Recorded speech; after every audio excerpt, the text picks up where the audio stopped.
Skeletor to King Randor. Skeletor to King Randor. Come in, you royal boo.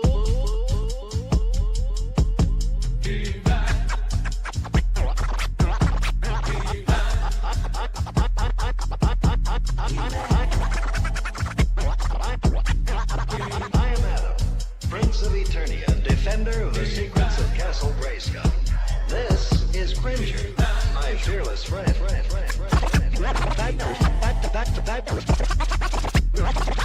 Fabulous secret powers were revealed to me the day I held aloft my magic sword and said, by the power of Grayskull, by the power of Grayskull, by the power of Grayskull, by the power of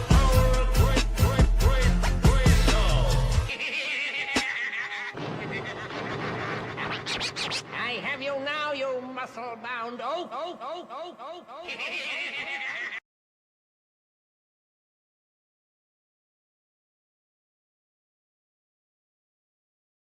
That means that we punched our ticket to go try to win the Super Bowl, and that's it.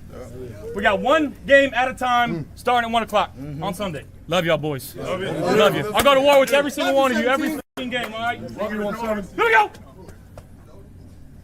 1, 2, 3, 1, 2, 3! Win!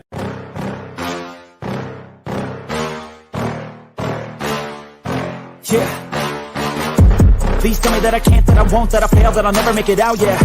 Please tell me all the bad, never good, fill my head full of every single doubt, yeah. Please say any negative thoughts, I pop off when I hear people say I cannot. I get off to the thought of proving everyone wrong, I won't stop to the top, so you better back off and get lost. I'ma stay loud, stay proud, never running out, never heading south. I'll be spreading out, call it word of mouth, can't put me down, I'll be getting loud. You can have your doubts, not what I'm about, have your fucking clout. It be raining now, I keep making sound, go another round, bitch I'm legend bound, can't stop me now. You don't wanna fuck with me, a slow burn like a disease. Just tell me that I can and show you things that you couldn't believe. Just tell me that I can. Just tell me that I can. Just tell me that I can. Just tell me that I can. It's showtime. Welcome to Monday Night Uncensored. I'm your host, Tommy, to the highest degree to the TOP from the 313. And by my side is my main man, my toucan Sam, the one that just left the room, also known as the Apex Man, Mr. Mikey. He'll be back. I was pumping him up. I was getting him hyped up for that interview. And then Mikey said, poof, I'm gone. Just like that. Hoping he'll be back. Don't know what happened. Well, let's start off with the super chat. Actually, let's go ahead and get that super chat real quick going. All super chats get that Bills train horn. There's Mikey. So let's go ahead and Thank you very much. Oh man, Mikey's back and he's all fogged up. Oh man, Mikey. I'm Prison Mike. Mikey's back somewhat. He's somewhat back. He's living in the fog in California. This is California for you people. This is actually Mikey has a 4K camera on right now, but it's so foggy in California from the fires and the earthquakes that are happening all the time in California that this is what you get. This is what happens in California with Mikey. So he'll be back. Yeah, I think he's frozen right now. That's okay. Let's get to some of the chat real quick, and maybe Mikey will make his epic return to the Mafia Sports Report. Let's see here. Bob coming in. Oh wow, look, I didn't even read the super chat because I'm so still laughing at California Mikey there. Thank you so much, Sylvester Dog. The Bills' new uniforms look like a Diet Pepsi can. Yes, I saw that. Look, we talked about it last week, Sylvester. I don't mind the jerseys, but I hate the helmet. There's Mikey. Mikey's back from California. He fought off the fires real quick. He went out there with his fire I don't extinguisher. know what happened. All of a sudden, I was gone, and I'm like, "What the hell?" It's all right. It's okay. Oh, speaking of that, before we move on from the chats, I appreciate this, Sylvester Dog. So, Mikey, I was telling you, we were talking before we went live, but I didn't get to complete because we had to go live. So I went live Friday. I'm like, all right, you know what? I'll hang the Bills Mafia neon sign. I'll plug the camera in. Fuck it. I'll get a couple hours in. Why not? So I'm on, and I'm on for about an hour and 40 minutes into it, Mikey. And all of a sudden, my fire alarms go off. And they're loud as fuck, right? Fire. And they speak, right? You got fire. And I'm like, so I told the chat, what the fuck? Right? I'm in this new house, right? Everyone's like, I'm sure people are thinking, oh boy, right? So I get up, go look. The alarms go off. I'm like, okay, maybe it's false alarm. 5 minutes later, fire. And I'm like, damn, dude, guys. All right, I got to bounce because I don't know if it's carbon monoxide. I don't know what the hell is going on. And it wound up being one alarm's batteries were going bad. And once that happens, they all go off. Oh, because man. they're all triggered. So it's not like the classic where it goes chirp, chirp, chirp. Nope. They all trigger. And dude, loud. You know what I mean? Like, and yeah, so my podcast got cut off a little earlier than I wanted to, but at least I went live, kind of, knocked the rust off a little bit. Not that I was way too long, Mikey, but I did some improvements today. I unpacked. I hung some stuff up today, guys. But as you can see, this is a very small podcast room, unlike my other one. But it will do. And hey, you got me and Mikey here. It's not always about the background. But hey, I still got Josh up back there. I still got Mike, Iron Mike. I still got my NWO belt back there, right? And you know what's cool? I don't know if you can see, but right here are all my bobbleheads that I had down in my basement. Ben Wallace, my Miami Hurricanes. I got some Pop Funko. So I got some pretty cool stuff over there that I didn't get to showcase before. Not you guys can see that. You can't really see my them. fat ass. So I'm probably going to get something else over here where you can kind of see more. But this is what it is, Mikey. But anyways, nice. Let's get to the chat because we're a little behind. Yeah. Go ahead and, Buffalo Truther in here asking, like, why is no one in local media asking why the previous regime asked Landon Jackson to lose 25 pounds? He was 280 in college. Because they also asked, what's his name, to do the same thing. That's it. Right. Leonard's literally using him how he's used in college. Makes me wonder about Epinesa. They asked Epinesa to lose a bunch of weight too. And it's funny because me and you text back and forth. McDermott's on his press tour right now talking about how he's going to get innovative when he comes back. What was his word? He said not innovative. He had something else. He said, he's going to have a something defense. Cutting edge. I couldn't think of the word, Mikey. Cutting edge. And I explained, bro, I was so not heated, but this just gave more of a reason. And I'm shocked that people aren't really talking about it more. Bro, where the fuck was that enthusiasm that damn, maybe I do need to change my defense up? Where was that cutting edge, like thinking, that processing when we kept losing in the playoffs because of the defense mainly? Like, you would think like he would have that like drive as a defensive coordinator, defensive minded head coach going, damn, you know what? I am a defensive coach and my defense shouldn't be the issue here, right? Maybe I do need to evolve and get cutting edge. So, and me and Mikey talked about this. The funny part is this, guys, and I think Mikey agreed because he laughed out loud at me on a text. He can get as cutting edge as he thinks he can be, and it might look great in the regular season, but when he gets to the playoffs, folks, it's going to be right back to the same old McDermott, scared, cautious type of coaching and defense, where he doesn't trust his players, he doesn't trust his coaching staff, and it's going to be the same old. So I don't care what he says. That's just the way he is. I've seen enough of it. So, Mikey, what's your thoughts on this tour where was that here? the last 9 years? Listen, I don't know if you heard. I was listening to Nick Wright talk about it in the last couple days as he's been talking about, Josh, and he went on this diatribe recently about how, Josh, had Stephon Diggs, who's one of the best. And then he had the rushing champ, and every year of the 9 years of McDermott, he had a top 12 defense. I'm like, now show me what happened in those elimination games. Mm-hmm. No one talks about that when they're trying to make the point that, that Josh isn't number one. Like, right. Like at what point are we going to talk about what? Yes. When we won 11, 12 games, we had a top 12 scoring defense every year, of course. Mm-hmm. But let's talk about the elimination games. If he just had season average or league average, we win most of those elimination games. Correct. Josh is still putting up like 20, 25, 26 points a game in those losses. And, yes. If he wasn't giving up 33, if he was giving up, 24, Josh is winning most of those. I think he averaged 28 throughout his time here.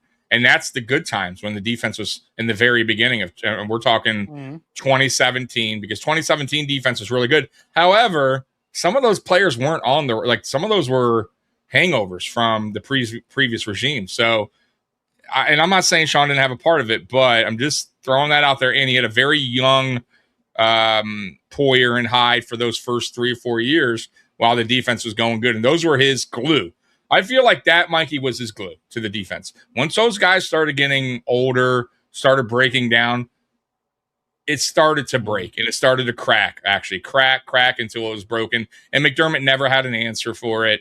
But yeah, nobody talks about it. It's crazy to me. We've talked about it year after year.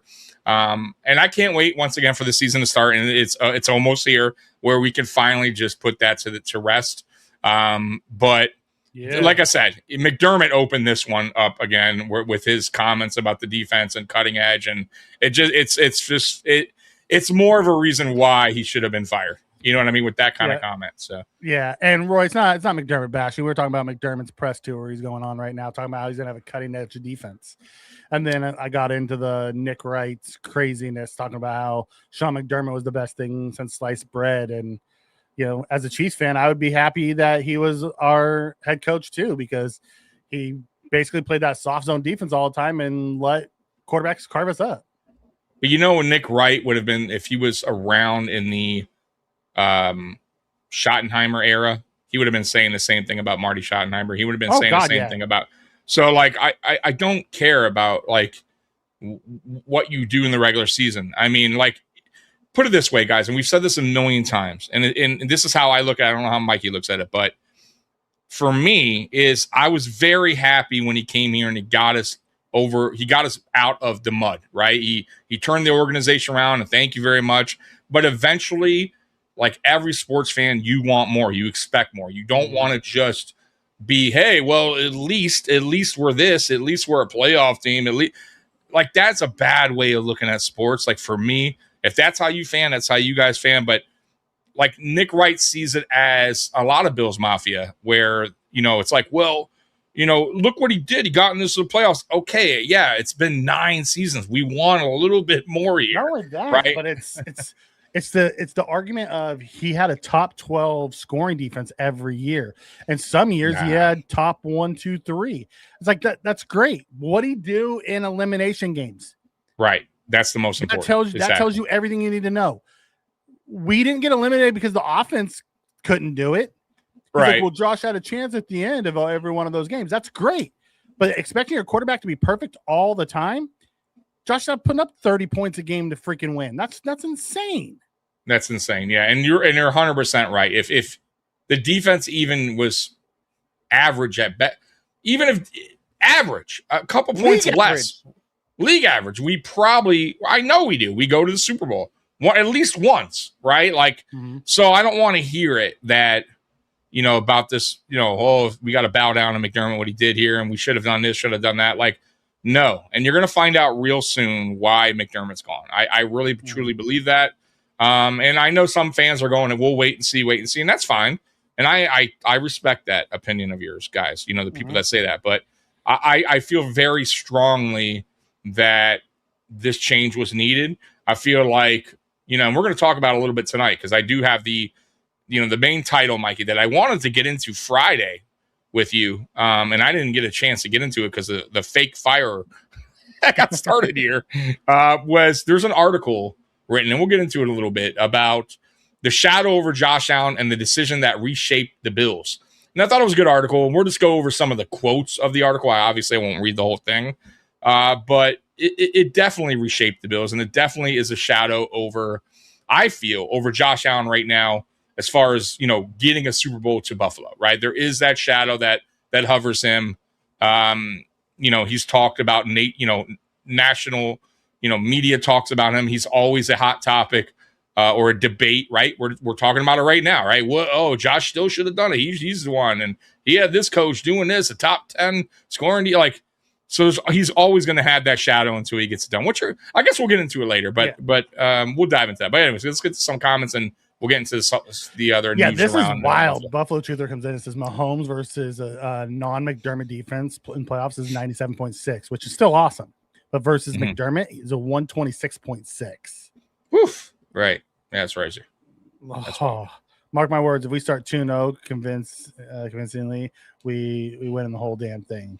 Tell arguably two totally different football opponents and toughs in my opinion. Yeah. Here's the thing.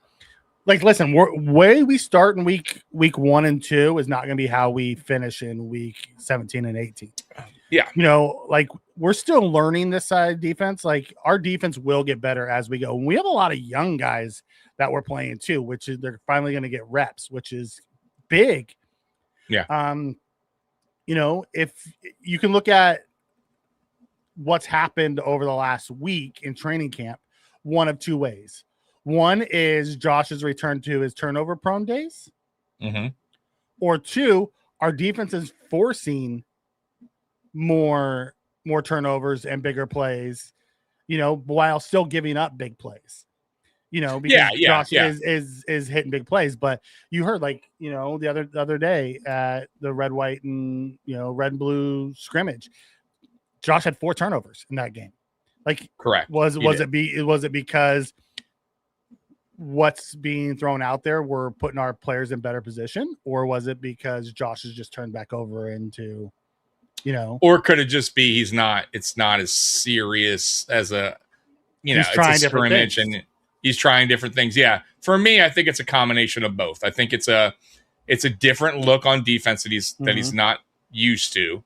Maybe there's different looks that they're throwing his way. One, I think it's also two that I also think the offense is, trying, like you said, trying new things. There is new receivers there, and DJ Moore and Skylar Bell. So they're probably just trying to be a little bit more creative with those two and just trying things out. And I also don't, it's different. It's different when you're facing your own defense. So I'm not, and you got to remember, they see each other every day in camp. You don't think they know the offense by now. You don't think that, you know what I mean? So they're very familiar with each other, and that's why eventually they want to play somebody else, right? They're tired of playing against each other. So I don't take that. I don't take that too serious, the turnovers or whatever else is going on. I obviously like to hear good stuff, but it's not, I know what Josh is about by now. I'm not going to be too concerned with that. Yeah. So that says there's a lot of people not liking what the new stadium. Have y'all heard? We're going to get into that. Yeah. I've heard a few things around the stadium. I've only seen one thing that's really okay, that's kind of fucked up. But the rest of it's just people just like to complain, man. I'm telling you. That's exactly. So let's dive into that first. Let's start with the Osiris Torrance signing. And by the way, I do want to say this. Welcome back, Mikey. It's been a little bit. Missed you, man. And the chat is always asking for you, and I'm sure they missed you too. So welcome back. And you'll be here Friday, right? We're going to do the Friday Night Lights this week. You're coming back, and then Saturday you're going to do the You're going to do the watch party. I'm going to try to come in and do the watch party. Okay, if Saturday. Not, for sure, I'm going live, guys. So I will definitely be there for the second game. Okay. But Friday, you return Friday at 9. So I just want to make sure the audience knows. Okay. So Friday night, guys, we're going live at 9 p.m. moving forward instead of 8. And Mikey will return for the rest of the season. Nope. 9. So that's 6, right? My time. Yeah. Yep. Mm-hmm. Yep. Okay. works. So, anyway, so back to the Osiris Torrance. So what'd you think about the Torrance signing? I liked it. I was worried after the 4 years, 90-something million came out from the previous guy. And I'm like, crap, I can't see us paying him freaking 25, 26, 27 million dollars a year. Mm-hmm. But once he got it, you know, came in at 77, I was okay with it, you know? Like it comes out to being like what, a 5-year 80-something million or something like that. You know, with including this year. So I think it puts them right around 16, 17 million a year over the next 5 years. And I'm good with it. Like, listen, the cap's going to keep going up. We're gonna draft offensive line next year. Probably we're gonna draft a guard, would be my guess. Because now we have 4 of them. Dion's, we could get at Dion next year. I don't think we're gonna get at Dion. I think Dion's gonna have a really good year and we're gonna want to keep him.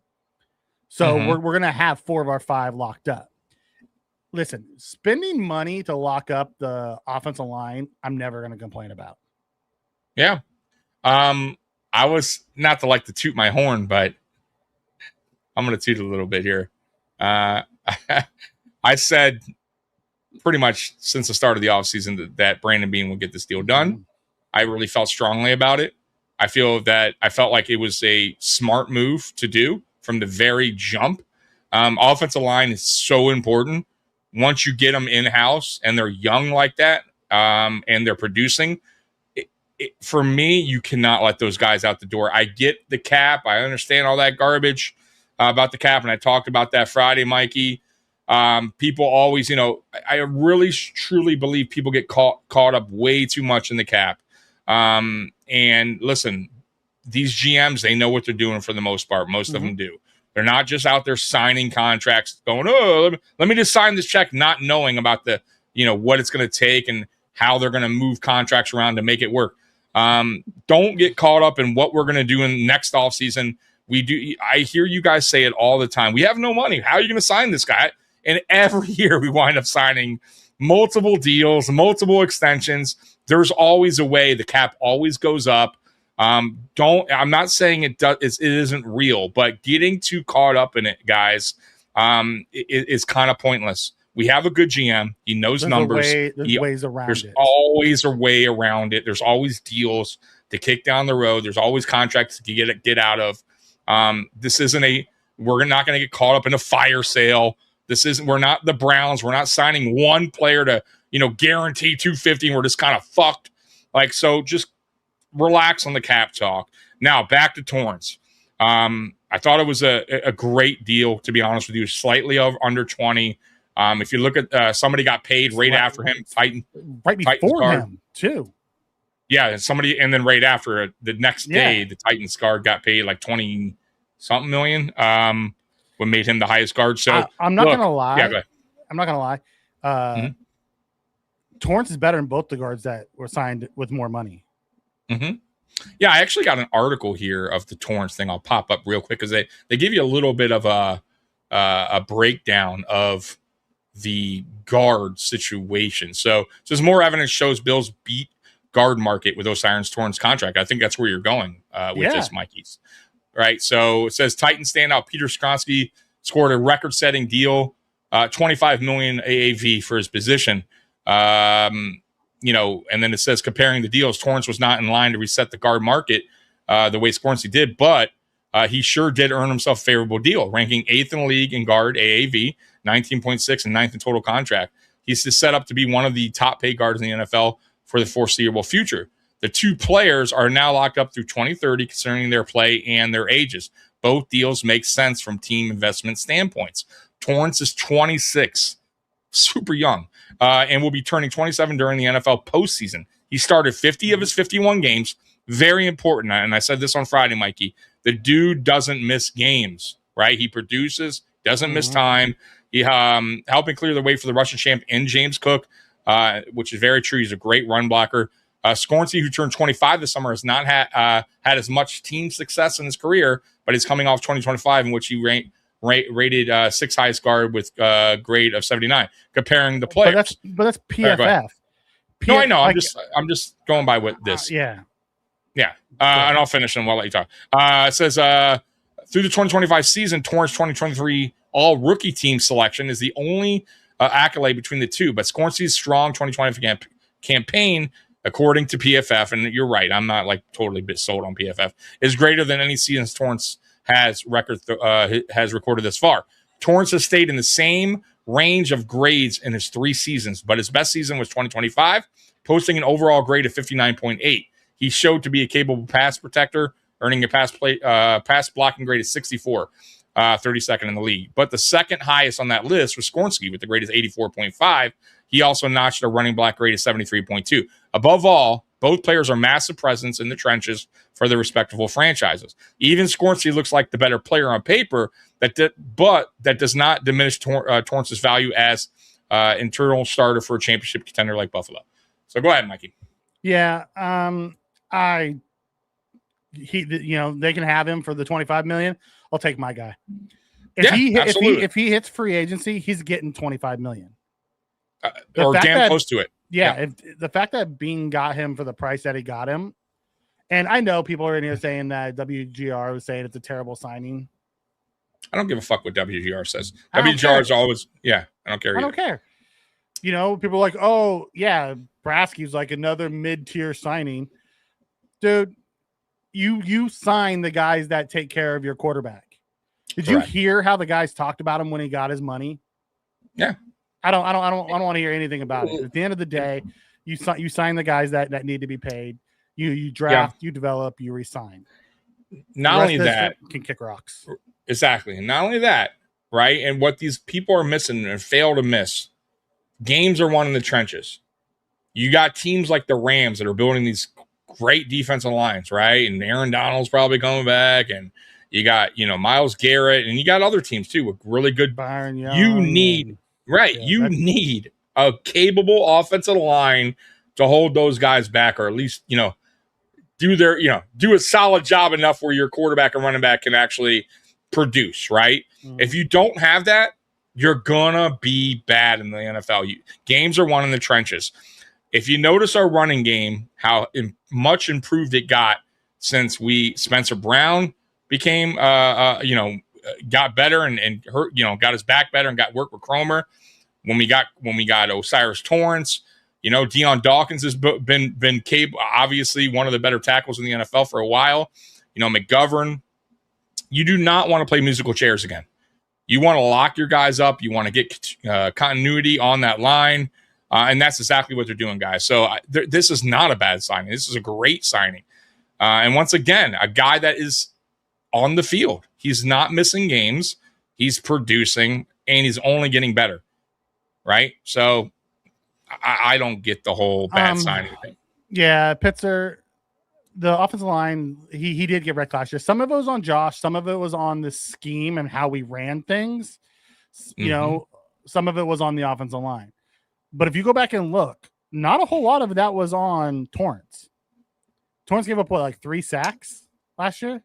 And I also want to point out at times, guys, and this is what I mean about it's not always about stats and analytics. You got to really look at, the eyeball test and understand what's going on. Mm-hmm. Me and Mikey, obviously, we do this podcast thing where we're fans, and we're also – we dive into a little bit more than just your average fan, right? And I'm not saying you guys are, dumb or anything like that, but I'm just saying we do a little bit more homework as far as watching all 22 and all that stuff.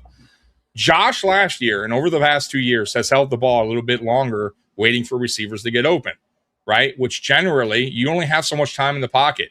So by doing so, of course, he's going to be a little bit more under pressure as he holds the ball waiting for somebody to get open. So there's that part of it too, because I remember games last year where Josh had Mikey a ton of time. But remember, we kept saying, nobody's getting open. Nobody's getting open. So there's that too, guys. So don't just think Josh is always under pressure. Yeah, maybe he finally gets under pressure after the, 2 point. What is it? What is the average? I think it's 2.7 that you have time to throw the ball. You should get rid of 2.6. Yeah. So trust me, guys. I'm not saying they were perfect at times. There was times where me and Mike are like, damn, you got to hold up better. But I don't think they were bad either, right? They held up a lot of the times. Yeah, I'm guessing it depends on Bowery. I think it really depends on Dawkins. If Dawkins finds a way to regain form, I think he stays. If he doesn't, then yeah, they're going to end up moving on from Dawkins. I'll tell you one thing. I agree that with James that, yeah. Cook contract looks pretty, and you know what? Yeah, Cyrus Torrance contract's going to look real good in about 2 years too. You know, like the Spencer Correct. Brown contract looks fantastic. Correct. You know, Yep. You want to. That's why you get them done early. Good. Well, it looks real good is the freaking DJ Moore contract. Do you see what Zay Flowers just got? Holy Lord. He's going to pay like Jetta and those guys. And by the way, Zay Flowers, and this is what I'm talking about. He's a good player. I'm not diminishing his, but if you compare the two as far as availability, DJ Morrison missed one game. Zay Flowers has missed many games, right? And if you compare the two as far as consistency goes, DJ Moore's been way better consistent player throughout his career so far than Zay Flowers. So I'll take DJ Moore all day over Zay Flowers. Yeah, I'm just saying. At the end of the day, Bean finds a way to get these guys for less than market value. Yeah, which is great. Yeah, because all of them. Which is great. Groot did it. Like has Bean missed on some of those players? Yes, he has.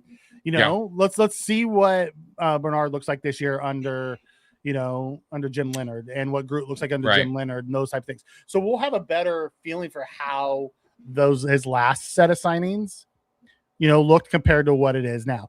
Like people are so quick to judge without letting it play out, which is wild to me. Like they're already judging Torrance, and we haven't even snapped set the ball down to play yet. Like the preseason game hasn't even happened yet. It's wild.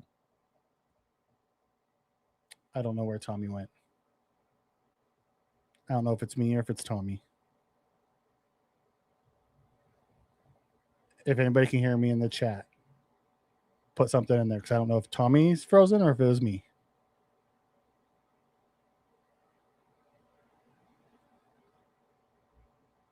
It might be me.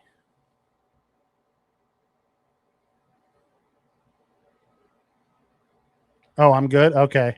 So it's Tommy who just disappeared on me. Okay. So we'll keep going through the comments while we wait for Tommy to figure out what's going on his end. That's why we got DJ Moore. Exactly. If we got him to open up those quick hitters. Also, I'm really excited about what's going to come from a scheme standpoint this year as well. With now having Pete Carmichael in the building, you're hearing about how the running backs are more involved. You're hearing about, some more shots downfield. There's a lot of those type of things that is going on, which is fantastic. I love that fact. Waiting on wide receivers to get open 100% correct. It was, he's literally making Secure, Kincaid, Palmer, and Coleman what they're truly capable. Exactly. And man, having Kincaid back is going to be fantastic with DJ Moore. You saw the last play of the scrimmage was a shot to Shakir down the middle. When was the last time we ever saw that? When's the last time you saw Shakir running deep routes? I'm excited about having this new offense. Flowers is younger. He is. That's fine. I still don't want to pay him $35 million a year. At the end of the day, that's my big thing. It's crazy to be paying that kind of money. All right, Tommy just texted me. Let's see what's going on with him. I lost power. Give me a minute. Hopefully it comes back on. The Tommy lost power. All right, you guys got me. Tommy's frozen. Yeah, he's completely lost power on the backside. Torrance is mid. Okay. I can, disagree with you on that. I think he's more than mid, but all right. When I think of mid, I think of, our left guard job right now, right? We have Anderson, who we don't know what it is, and then we have, the guys that are battling him. So when I'm thinking mid, that's what I'm thinking about. I don't personally know either one of you, but I still judge you both. Well, of course you do. You judge the hell out of me, as you should. In Keon breakout, it's reported that his route running is greatly improved. I just don't understand what the wide receiver coach was doing last year. Thank God for Steve Johnson. Yeah, my issue with Keon so far is his hands, and he's never had that problem before, so I need Keon to catch the ball. Like, he's been getting open, but he's had a few really bad drops. So let's hope that, he shakes off whatever nerves he has and starts catching the ball. Love us, but not gonna lie, I'm jealous of what the Rams have. Yeah, I agree with that. Man, the Rams look stacked. I would love to have what they have too. It's a different philosophy. Now that we have an offensive-minded head coach, let's see what we build. We're in year one of this new build under this new coaching regime. So I'm excited about what could be. Keon route running definitely looks noticeably different in a good way. Yep, just got to be consistent. Tommy's Wi-Fi is going to be a problem at his new address. Right? At the end of the day, let's see if he actually comes back. That's a real question. Keon looked great last preseason too. We'll see. Yeah, I'm not buying into Keon until it's probably week 4 or 5 and he's actually doing something. Because he looked good in week 1 too. He had 7 catches and 100 yards, had a touchdown. Like, everyone thought last year was a breakout, and then he just disappeared. Is anyone on the roster worth 35 outside of Josh? That's a good question. Probably not. 35? No, not right now. We'll wait to see what these guys look like once the year kicks up. But based off of what we've seen to this point, no. I don't believe so. I'm gonna wait and see on Keon too. You have to, I hope he does well. I really do. If it's a big if, Kincaid can stay healthy, unlocks offense. Yes. Weston, another Monday. I can torture Mikey. Listen, Weston, you're always welcome, brother. You can try to torture me. It's okay. It'll be interesting to see if Patty is ready to go week 1, and you guys get Denver out the gate. And he's not going to have any preseason reps. That's a big test week 1, coming off that ACL. So, are any of you worried about Dawkins? He had a bad year. As bad as his year was last year, Joey, it wasn't horrible. It just wasn't Deion's normal. He's lost a bunch of weight. Let's see what it looks like. We'll know more once we get into the season. I'm not worried about him yet. If he starts off rough, then yeah, and we get the Texans out the gate. So we're going to know really early what Deion is. Maybe Keon as wide receiver 3-4 will be better for him. Lower, yes. Roy, that's what I'm hoping for. Let's lower those expectations. Rocking with solo Mikey. Yeah, that, I don't usually do solo. I'm not a big solo guy. I don't like it. I like to go back and forth. Let them play what fits best. Yeah. Dawkins had too many false start penalties and it killed us. He did.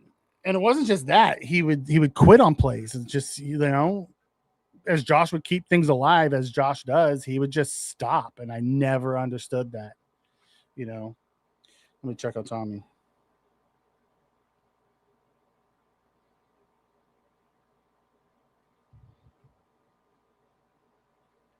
All right. Will Bradley Chubb and TJ Parker give the Bills a great pass rush? Will they have an adequate run defense? Do you think Jim Leonard's defense will be better than McDermott's? That's the question. That's a great question. I don't think it's going to be Chubb and Parker that gives the Bills a great pass rush. I think it's going to be, Chubb and Groot, and then having the backups of those Hoyt being back. And it sounds like he's basically where he was before the Achilles tear. So having that monster back, because those 7 quarters that he did play, he looked awesome. And it sounds like he's that guy again. So pushing TJ Parker to, DN4 is great for the rookie. I think Chubb is going to be better than people are giving him credit for. People are forgetting who he was. He was a first-round pick, and he got paid a lot of money. They gave up a first round to go get him, so he got hurt and he came back off of an injury and still had, 8.5, 9 sacks last year. So I'm excited about what Chubb's going to bring. And then you're bringing a new scheme, an attacking style scheme, an aggressive scheme, which is nice, So I'm excited about what we're going to be trying to do here. Do I think we'll have a better run defense? I do. I just think from a scheme perspective, we'll have a better run defense. I do think Leonard's defense, here's the thing. Leonard's defense isn't going to be the safe, soft zone, bend but don't break. They're going to create havoc and cause problems, but they're also going to get beat. They're going to give up quick scores, not long, sustained scores. So that's what I'm excited about. Here's my thing. Let's play devil's advocate and assume Mahomes ain't the same anymore. Chucking balls at his center's head in the 3 Super Bowls ain't nothing to be ashamed of. Hard to replicate that. Listen, if Mahomes never played another down, he's already has the accolades for Canton. So at the end of the day, you got to be happy with what you have. But I think he's going to come back, and I think he's going to be just fine. And they're going to try to build up another run with him. Mahomes ain't going nowhere. Do you see us keeping 5 or 6 wide receivers? I think we're going to keep 6 wide receivers. I really do. So is Mikey ready for the Texans defense? Well, yeah, week 1. Let's see what they have. Like, everyone's assuming they're going to be the exact same as they were last year. We have no idea what they're going to be. Looks like Tommy's back. You back, brother? I'm back. Can you hear me? Yeah, I got you. Can you hear me? Okay, cool. Yep. All right. So for now, we're gonna have. I'm just going through the chat. All right. So what unfortunately, happened? the whole block lost power, bro. Like it's. This is a lovely start to my new house. So fire alarms yesterday, Friday, right? I finally go live with you, and the whole power, everything's out. So for no reason, by the way, it's like it's not raining, it's not snowing, right? Like I don't get it. So hopefully this is not a trend in this area, because this is going to truly suck. But yeah, no power right now. No power. Well, but the show must go on. The show must go on. I'm here. The show did go on, as the chat was awesome and left me enough comments that I've just been able to read and answer as my co-host, because I hate doing solo. Yeah, absolutely hate it. You will be in charge right now of most things, by the way. I cannot do a lot of the things. It sucks. And I mean, if the power pops back on, obviously I'll go into the house and yeah, it's all good. But I'm with one monitor today, so okay. I'll do what I can as well. So let's so we left off on Torrance. Let's talk about the stadium. I don't know if they were talking stadium talk with you, but so the complaints that I've been hearing were mainly, there was 2 main big complaints, right, that I heard. The first one was the obstructions of some of this, where people were seated, right? Mm-hmm. That was one. The other were the TVs, right? The displays, right? The displays, right? I'll say this. If I go to a game, I definitely want to see a bigger screen, because the purpose of that screen is obviously, if you can't see well enough on the field, or, you want to see something a little closer, you look up top, a fumble or whatever, you look up the screen, and man, they are small. They are small screens from everything I've seen. Now, mind you, for you, it's not a big deal, because I'm watching at home. I prefer to watch games at home. It's not the end of the world. Like, I don't really care about that. And same with the obstructions. But I get it if you're paying that much money, but it's the design, it's the build.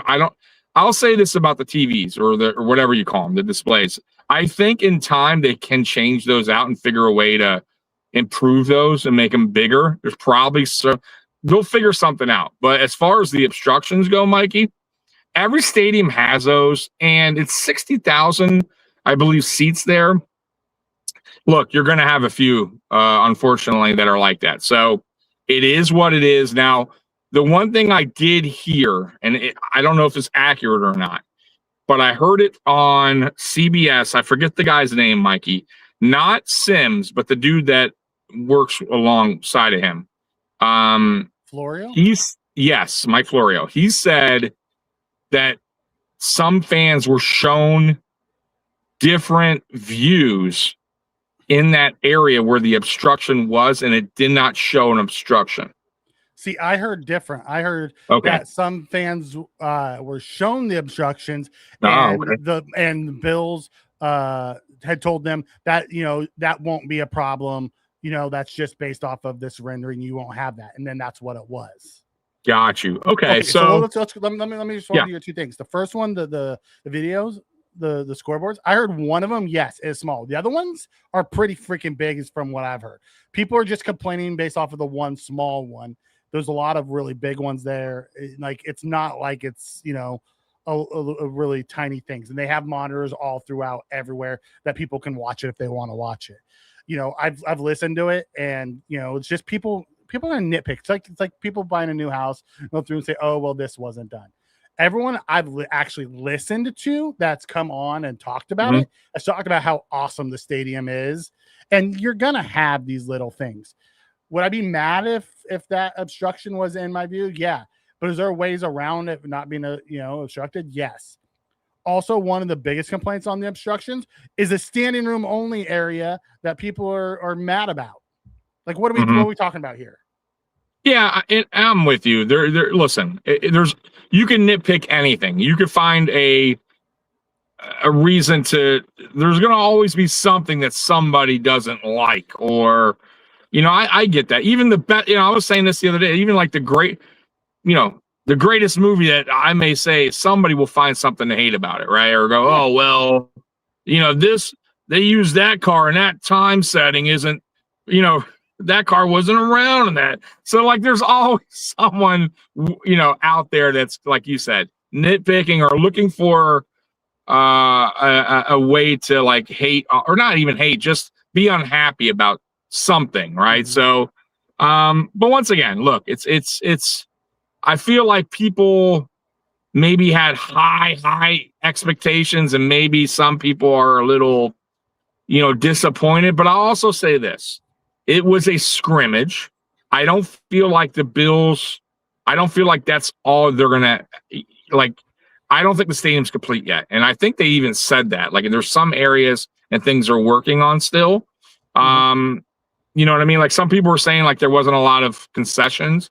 But it's a scrimmage. You know they're going to have a ton of that. Oh, that's crazy, because I heard it's, you know, like, between the security and the get in, they have concession stands. No, but I mean more, like, you know, like more offerings, right? So, like, they probably didn't have a lot for the scrimmage, is what I'm saying. But people were pissed that the chicken parm sandwich or whatever was sold out so quick, and the chicken parm, they didn't like the pizza. They said was gross. Yeah, they said they couldn't get into the charge bar. There's a few things that I had heard as well. But listen, guys, it was a practice. Like, let's wait until the game start and see what happens. Right.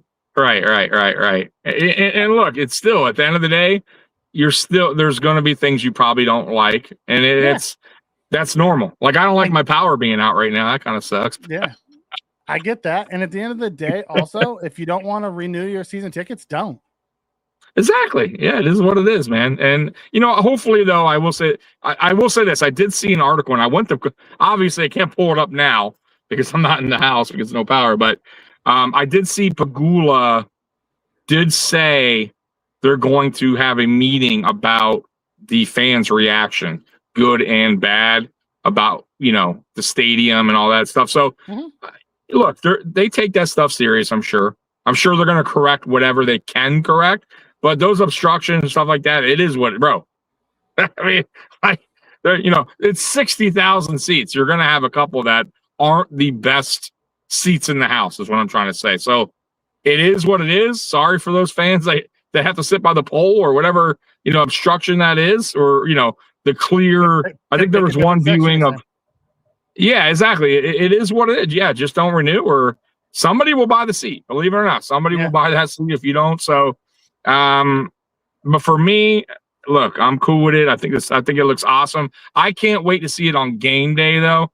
because obviously like the field wasn't, the end zones weren't painted, and you know what I mean. Like we're gonna get a much better in-depth look on game days. You know what I mean, especially Thursday Night Football to open up the home opener versus the Lions. I'm sure that the Thursday night. Who holds that? True. Is that NFL Network? Amazon. Who covers that? Amazon. Amazon. So I'm sure Amazon's going to do like a deep dive, and go into the stadium and all the. But I don't know if you heard McAfee today was talking with Josh, and he said that he's doing his show from that day. Oh, okay, cool. From the Bison, so from the Family Circle. They're that's nice. there. Okay, so they're bringing McAfee up to actually, even though it's not an ESPN game. Like Brandon Bean invited him up, and they're going to do the show. So McAfee's going to do a bunch of deep dive stuff too. Yeah, I did hear, and by the way, not that I'm a fan of the Fanatic show, but I was curious of what he had to say. Z-Bot had like a show or a video that he talked about the stadium. Yeah, where he talked about it, and I agree with this take because I actually was saying this prior. When the family circle thing, which is really the wall of fame, right? And I remember saying this a couple months ago when when we were talking about the OJ thing and all that I don't get why it's not inside the stadium as well. Like, why would you just have it outside? And he mentioned that too. He thought that they were going to have both, and he was mistaken. He was totally wrong. So they do not, and I don't see why they wouldn't. Why you wouldn't have room for. It's not like there's a tremendous amount of on that wall of fame. They could have found a way to also honor them inside the stadium. So I know it's nitpicking, but I don't understand. Some of them did, like Kelly's. No, those are jerseys. Numbers. Those are only retired numbers. Those are Thurman Thomas. Yeah, but what about what? You know what I mean? Like. If you're on the wall of fame, you should be inside. Yeah, they're also building something where the old Highmark was at. So don't be surprised if they build something over there as well that has that. They have a whole plan for what they're doing with that spot. I also don't like the fact that they haven't added Eric Moulds, which is still insanity to me. But whatever. It seems like he's just not going to go on it. Let's hit some. Let's go. I can't see him, so you're gonna. We have a super chat in here, so let me try to find the train horn. Yeah, it's on a second one to the right, probably. Under sounds. Under sounds. Yep. You'll see all of them. It's right to the top right. So keep going down. Video clips. Yep, keep going down. Sounds. Laugh. Applause. No. Go lower. It's the next one of sounds. There's two sections. Okay, there we go. Yeah. Mikey got it. And just let it ride, baby. We're going to be hearing that all season, man. Thank you. Yeah, I appreciate you. Whitetown King says, I'm just showing some love. Go Bills. But one thing before I go, I kind of like the Nickel City uniforms as an alternate. Okay. They're not my cup of tea, but if you like them, that's awesome. Yeah. I mean, this is. I honestly think this is a. I hope they don't bring them back. I think this turned out to be a disaster. Let's be real. Now I get it. Josh is hey, it's a new era, and he's trying his best to say, come on, guys, get on board, right? I'm Josh Allen. If I'm on board, you should. And it's just, you can't force. It's not going to work, right? People are going to like what they want. And the majority of the fans have spoken. It's not what they wanted. It's not what they like. The helmet is atrocious. I don't mind the jersey, Mikey, but they really screwed the pooch with the helmet. If they did better with the helmet, I still think some people would not like it, but I think a little bit more people will be on board with it. You know what I mean? They fucked it up with that, bro. They're really leaning into that charge symbol, and it's just it's not working, and it's. But if you like it, that's awesome. I'm happy for you. Yeah, that's amazing that you guys like it, and we can move on. Buffalo Truth comes in and says Chris Sims said the Bills don't have a Super Bowl roster. Do you think that's fair criticism? Did people think that the Seahawks had a Super Bowl roster at the beginning of last year? Right. Yeah, I don't look at that. nobody knows what's going to happen. Like, no. Do I think it's fair criticism? Yes. On paper, are we Super Bowl contenders or Super Bowl favorites? No, we're not.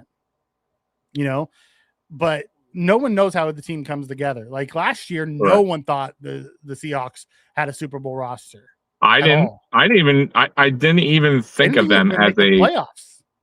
I honestly, Mikey, didn't even consider them a Super Bowl team at all, right? People like maybe a wild card team. Maybe a wild card team. Maybe, right? Like they weren't even in my thinking. And the Niners in their division. Right, which is exactly. So like I first year with Sam Darnold, right? Like you're just like, right? Like, like it's got a good roster, but I don't know if it's that good to compete in that division and go to, the playoffs is like, so you're right. And we say this every year. And that's why I'm giving Weston a lot of shit because he's in our Discord and he's pumping up the Rams, even though he's a Chiefs fan.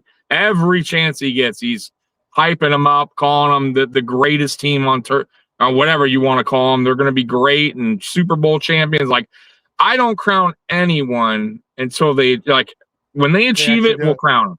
Yeah. Exactly. Like, I mean, you don't know they'll be Eagles great. Team, remember with Vic and T.O. and dude, like even our own team, guys. When we sit here, me and Mikey, yes, we're giving observations, we're giving opinions, yes, we're whatever you want to say, but we're not sitting here going, man, this team's so great, this Buffalo Bills team, Super Bowl team. Like, we don't know yet. And not only that, like we know what we have, and that's fair, but we don't know what team will be great. That's one, too. Every team gets hot at a certain point of the season, right? Like, it's very rare, Mikey, a team just is hot from the jump, stays like that the whole season, wins the whole damn thing. Matter of fact, if you go back in time, the Patriots were the last team to really go unstoppable. And they lost Super Bowl. And they lost Super Bowl, right? Like, look at that, and then boom. And what happened, Mikey? That season meant nothing. Nobody talks about it. You're talking about a team that went undefeated in the regular season all the way up into the Super Bowl and lost. Nobody cares. Nobody talks about how great that team was. That was a great team, but was it? They didn't win it all.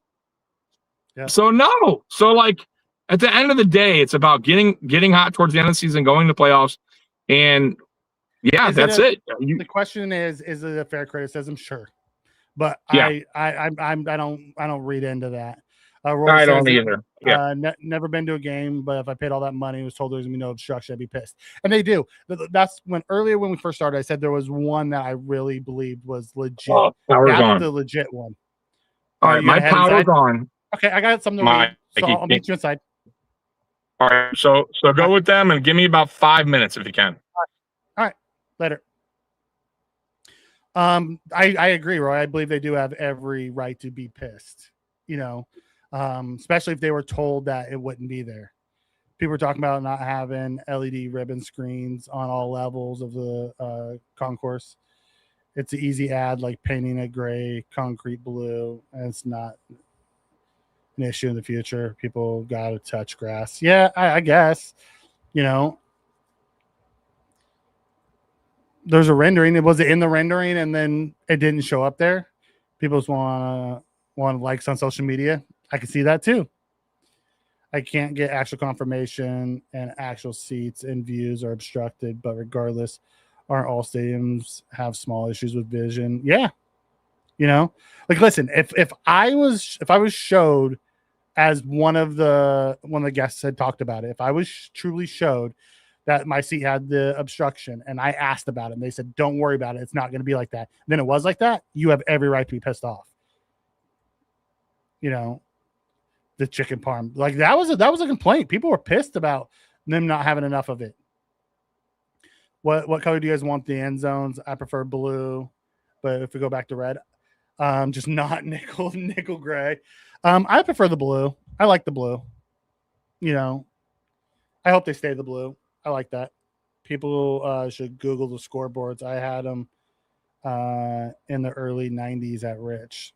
Yeah. It's wild. I know people that factually know that it's not completed yet. Original rendering showed blue painted concrete and ribbon screens on all levels.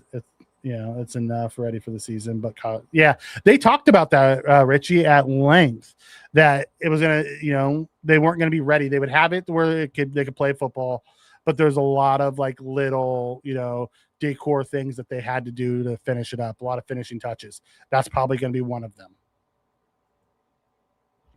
Our city is honestly miserable. I hate to admit it, but it's true. I hope not. I'm a California kid, so at the end of the day, I hope people were just mad about what was going on that day, and then once we get in there for the regular season, things get better. Alex Brasky said it's the biggest scam of the NFL season, and typical Terry Pagula. I'm convinced he literally hates Buffalo. Yeah, that guy. I don't even get that guy. It's a clickbait troll. He loves the clicks, and he says shit to get the clicks because it riles people up. It's the new media narrative. People do that stuff all the time. The stadium was awesome, but 100% should be retractable roof. Any new stadium should have one. I get that. I thought they should have retractable roof too. They decided to play outside and do it. So, I guess that's fine. I don't agree with it, but it is what it is. While they're painting the end zones, maybe they can throw some of that paint on those Nickel City unis. Some people like them. I was listening to Joe Marino and a few others. Some pro ant over at Cover One was there, and a few other people went and checked it out, and they said the uniforms weren't as bad live, but they're still not great. And people like them. Some people were wearing them. So I'm like, okay. There's also a rumor that Thursday night halftime show will be good band artist people. Definitely the Killers, Google Dolls would be cool. Okay, I didn't know, I'd be interested to see if they actually had a band there, or if it's going to be like it is with other Amazon ones where the band is playing somewhere else and they just throw to it. Because I just can't see them rolling out a stage onto that grass. Now it's all grass field and taking a chance to mess it up. I just in game one, I have a hard time believing that that's going to happen. Brasky's still bitter about his press pass being revoked. Definitely deserved to be. Yeah, but I think he's back now. I think he has it back because he's with SI. Cornelius being in Eric's mold should be in the Wall of Fame. They should be, and maybe now that they've built this thing out, they'll start putting people back up there. We'll have to wait to see.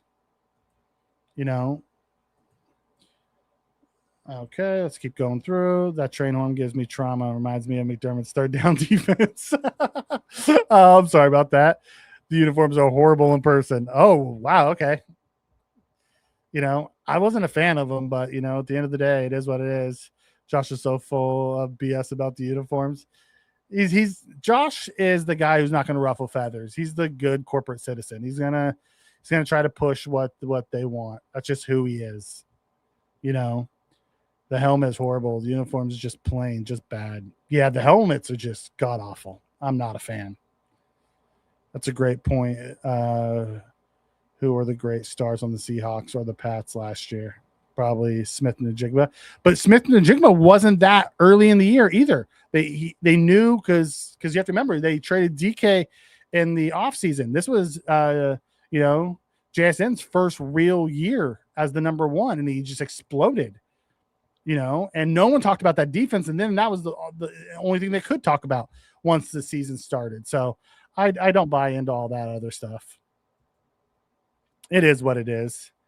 When you get up close, Tommy, how impressive are the bison statues in front of the stadium? Well, I'm impressive, number one. So let's begin with that. Someone popped that head of his. I want to thank everyone out there that says how impressive I am.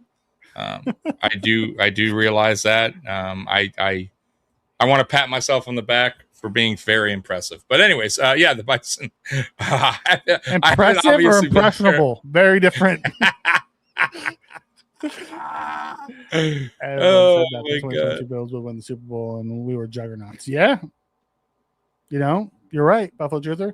Like no one knows. It's all about there's a reason why you play the games. You know, everyone said we were gonna walk all over that Cincinnati team because they were down to the third string line, and we got dog walked. Right.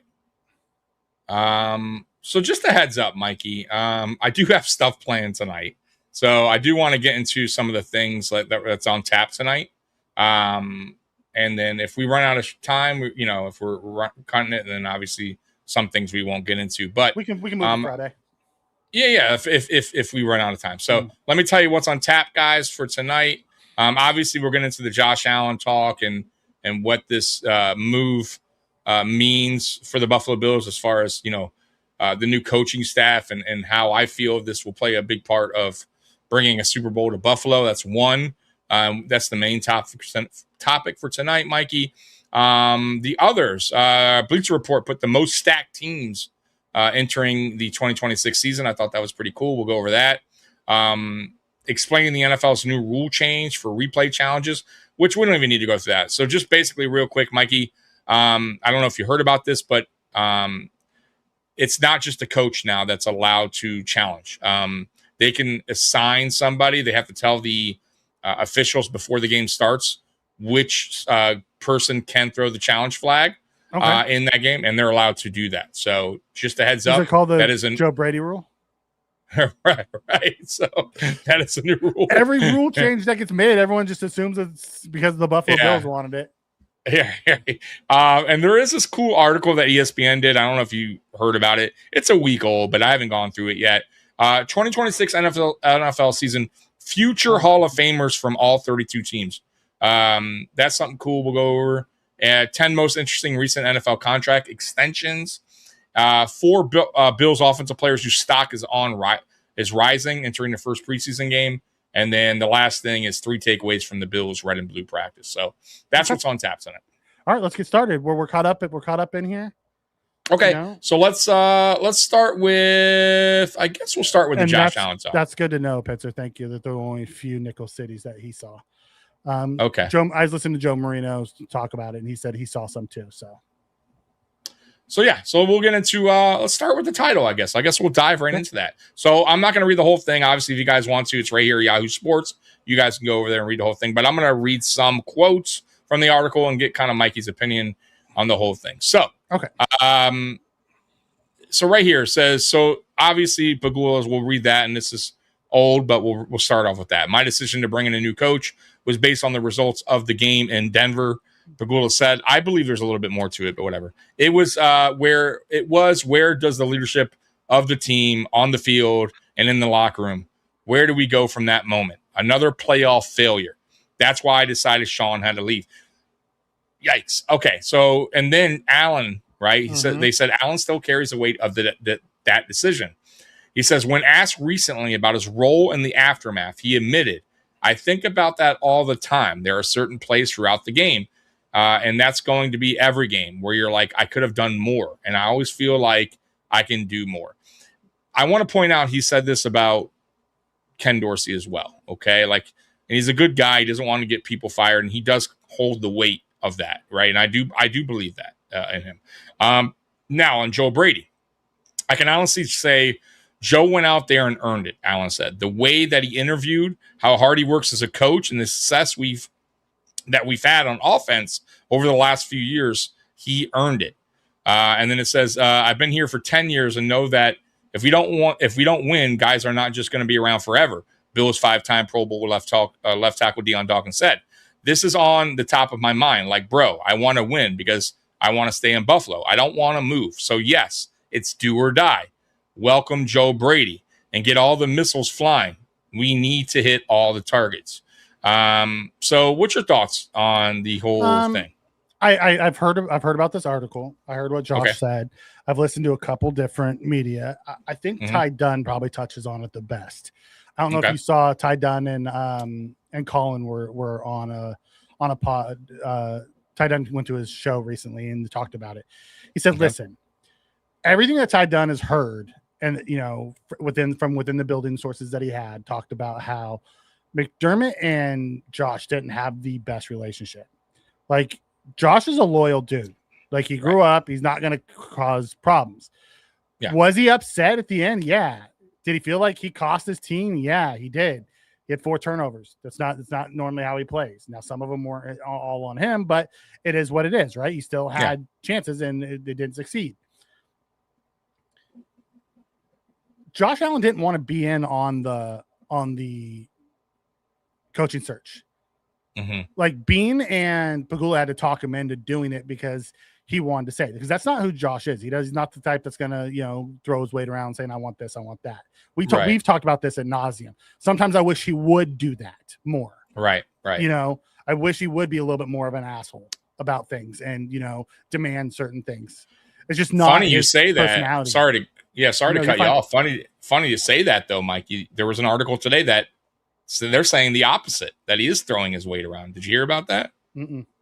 Okay, so I didn't mean to cut you off, but no, I agree with you on that, and I've said a million times that me and you both wish that Josh would actually not be a dick, but take a little bit more of a stance on certain things, and also and on the field as well. Meaning, if he doesn't like a play, don't be scared to say, "Fuck that! I'm running this play. I'm going to call out of that play or whatever."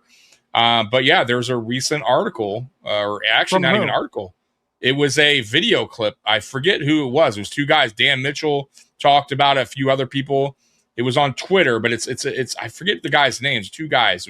They were doing like a podcast or whatever. But they're known, whoever this guy is. And they were saying that. Do they have insights into the building? Because one thing about let's see if I can pull that up. What? Go ahead, talk.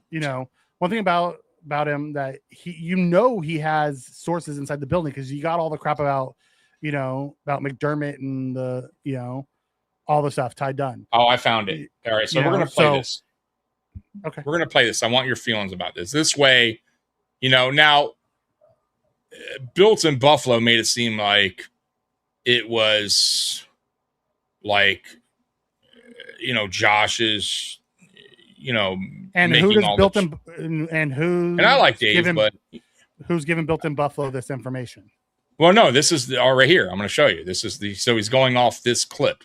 So here it's this guy and the Athletics Mike Sando. So we're going to go ahead and play it, and I want your feelings about this. In terms of what your expectations are for Josh and the Bills, do you think he can unlock a different level with Joe Brady and DJ Moore coming to town?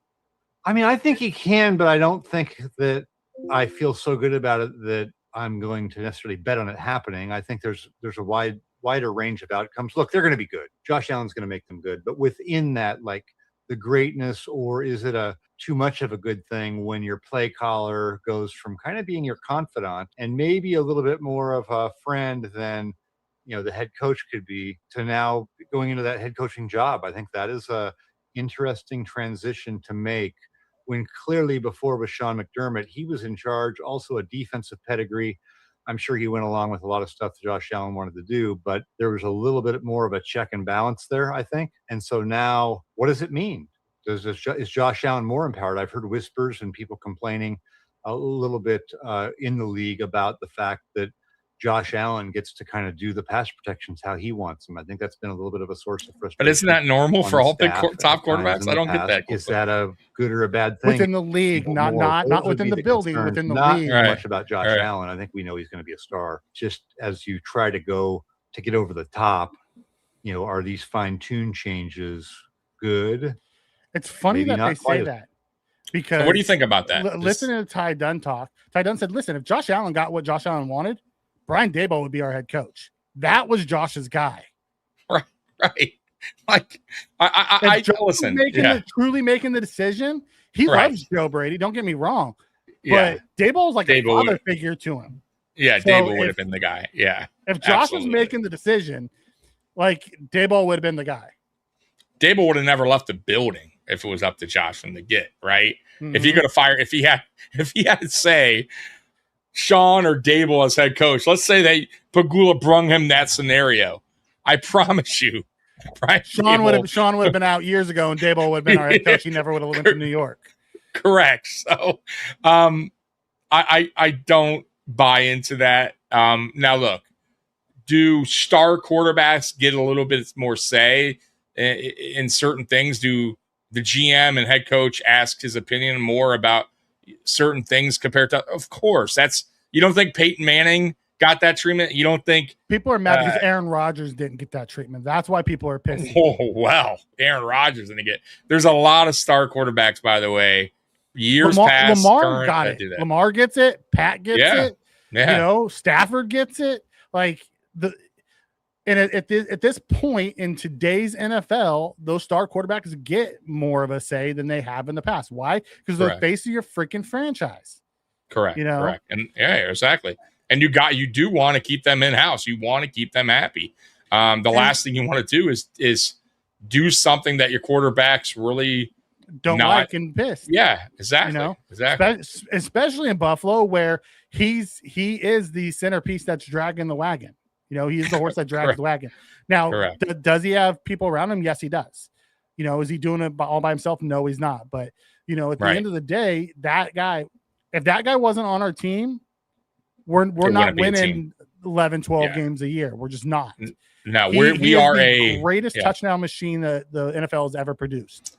Correct. We are now look, I don't know if we find it, you know, let's say we didn't get Josh. I'm not going to sit here and say we wouldn't have found an okay quarterback or even a good quarterback. Like, we have no idea, but I don't think we're as consistent of a winning team as we are with, you know, having the most electrifying quarterback in the NFL. And he is. I mean, I don't care what anyone says. Josh is a special type of talent. So, you know, that there alone gets you a few more wins, right? Like that, you know, is going to happen over a the wins above replacement. Hitting Robert's comment, you know, it's McDermott's body of work, and really let's call a spade a spade. What I truly think that got McDermott fired was his rift with Bean at the end of the year. When he went nuclear on that whole situation where Bean was trying to make us better, and they let a guy who McDermott didn't give a game day jersey to go, and he freaked out and went to the media. I think that truly, at the end of the day, is what cost him his job. Yeah, I think that didn't help the situation. How about that? I think that, but I also really truly feel there was, like I said, Pagula may have said what he said, that when we read it earlier about why he fired him. And I think there's more to it. And I do think the defense played a big part of that. I think when they had that discussion, that came into play. And you know why I kind of believe that too, is because when they interviewed, now I'm not saying all owners are the same, but trust me, owners, they hear players, right? They listen. And there is some behind the scenes stuff that we probably don't know about, certain players talking to management above Sean McDermott and saying, hey, you know, they understand this. So the fact that the Knicks owner talked about Thibodeau and why he wasn't willing to change, and players were wanting him to, you know, adapt and with the new times and do something that they like, and he was unwilling to adapt, he had to fire him. I mean, that's ultimately what it was. And I feel like McDermott, when they looked and they probably had that talk about, okay, where's his defense? What's he been doing in the playoffs? Like, why are we failing? That had to have been a topic. There's no way they avoided that. So I think it was more than just him going to a locker room going, oh, I got to fire him because Allen's crying, players are hurt, this has to stop. So there's just no way. I don't believe that, because you know how many years this is 9 years of playoff. You don't think like every year they were upset? Yeah, heartbreaking, you know. So once again, that story is behind us. I truly feel, you know, that the players are refreshed now, moving on. I feel like they all are excited about this upcoming season and what these coaches can bring, you know, as far as just a different feeling, a different mood, a different, you know, scheme, just a different attitude. And that's why I'm excited, because I believe in this team, Mikey. I know this is a playoff team.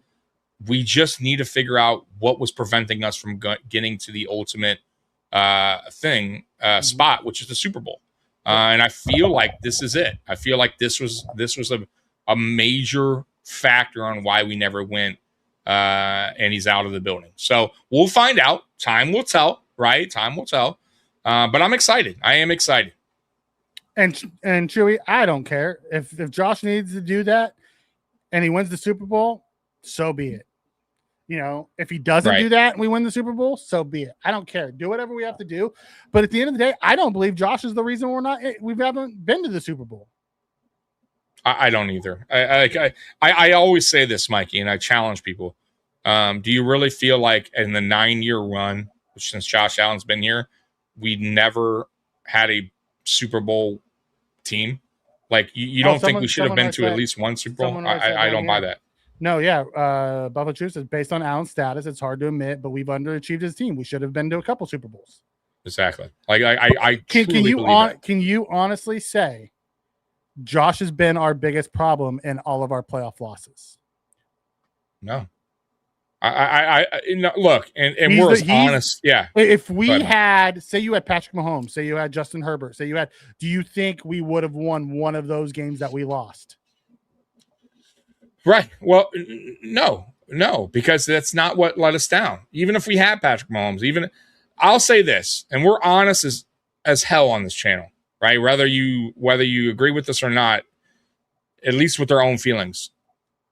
The Bills, if we're going to look at the body of work since Allen's been here and the playoff losses, I would say there's 2 games that it was a total team loss and the offense didn't have their greatest day either. And you know, that was the 2020 AFC Championship game and the Cincinnati game. I felt those were not just on the defense. It was kind of a total team failure. And that happens. But outside of that, dude, it's been the defense. And that's unacceptable. And if you want to go back in time, Mikey, when the offense was thriving at its best, I mean at its all-time high, when things were just gelling, and you had a firepower of an offense, there is no excuse not to go to a Super Bowl at that point. That was a run there with Dable where it doesn't matter what defense we were going against. We were putting points up, right? If our defense only holds just a little, 13 seconds. Something. Yeah, dude, you get into the Super Bowl there. So I get the last 2 years. I understand that the offense, you know, and even then, we were still scoring points, right? We might not have been like this juggernaut on offense, but Mikey, we still were putting up points. We're still top 5 in offense, even without that. So where is the excuse? Where does this lie on? So for me, it's always been about the defense, and that had to change, and it did. And we'll see what happens with the young guns. But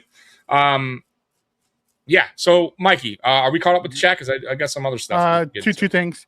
It says it's simple. If Mahomes is a Bill, he doesn't have any chips. Allen's on the Chiefs. He has 2 or 3. Allen's never the problem. Absolutely. And then Chewy says, we finally got our Hall of Fame quarterback, and people are complaining about this guy taking the lead. How many has-been QBs have we endured? Defense wins championships, period. Chewy's not wrong. Yeah, and defense absolutely plays a major part. Why I'm excited about Leonard, because Leonard's not going to sit back and play soft zone and defense. He's going to attack. If we lose, we lose. If they beat us, they beat us. But they're not going to kill us by 1,000 cuts. And if they beat us quick, that means we give Josh more time. Not only that, he's innovated. He understands that times have changed, right? Offenses have evolved. Offenses, you know, that's what, when we talk about Andy Reid, right? What makes Andy Reid so special? He evolves. He understands the game is changing every year, right? You know, he's always mixing and changing offensive schemes. Like, you have to do that. You can't continue to roll the same stuff out. You have to evolve. And defenses, same thing, Mikey. You have to evolve. And our defense never evolved. That was a major problem. It never changed. It was the same old, same old. And I love the fact that Jim Leonard, you know, is a younger defensive-minded head coach that understands that you have to throw different disguises and different looks, and you have to adapt to the changes. Games. You have to play different games, matchups for the first time. Yes, and then the coaching staff. Not only that, the defensive coaching staff. A lot of these guys came from college. They understand what's going on. The times have changed on offense. So, and then you got the old head, John Fox, who's going to go in there and go, "Hey, you know what? I've seen this before. Let's do it." Like, I think it's a perfect match, and we've been talking about this. I think the defense, like Mikey said, we're going to give up some big plays here and there because that's what aggressive style defense do. But you're going to see also a lot of you're going to see a lot more shit sacks. Ton of 3rd and longs being completed against us. Correct. So I love it, man. I cannot wait to see this defense roll out. Reed Bellamy coaching was more the reason for the Chiefs' success. Yeah, Mahomes good, but Reed was extra. You're not wrong. And he's back this year. So we'll see how that offense, if that offense grows again, because it went down after he left. So, we're about to see that. Yep. Sorry, what's next? Yep. Nope. All right, so we'll get on next on tap. I think we can get through all this. It's not much, Mikey. All right, so let's get next on tap, Mikey. This is Bleacher Report. They did the most stacked team. So before we go through it, who do you think is? Yeah, before you go, Weston comes in and says, "Well, I wouldn't say Reed evolves all the time because he wouldn't run the ball for the last 2 years. Now he's gone out to get Kenneth Walker because the ball. There's a reason though. It's not always on the running back, and this is what I'm talking about when I evaluate. At least for me, and I think Mikey does the same. It's not always about, of course, having a good running back helps, but they also missed. They also tried multiple times and got, Pacheco was supposed to be that guy, and he looked like he was going to be that guy, and then he got hurt. Like sometimes that happens. Sometimes the offensive line's run blocking isn't the greatest. You got to improve on it. Like there's always more to it. Think about the running backs, right? So they had Hunt. Hunt got in trouble, so they had to kick him off the team. He was supposed to be the back, and they were really good when he was there. And then they drafted Clyde Edwards-Helaire, who never really hit. Has some mental start. stuff. Yeah, he had some rookie game. This first game where I remember I was like, "Damn!" I was impressed. I forget what was it against the Lions. But then he had some mental stuff that went on from like something that happened, and and then they had Pacheco, and then Pacheco kept getting hurt. So I don't think it's the fact that they didn't want to run the ball because the Bills didn't run the ball a lot either early on when we had Singletary and Moss. It wasn't until we got that back.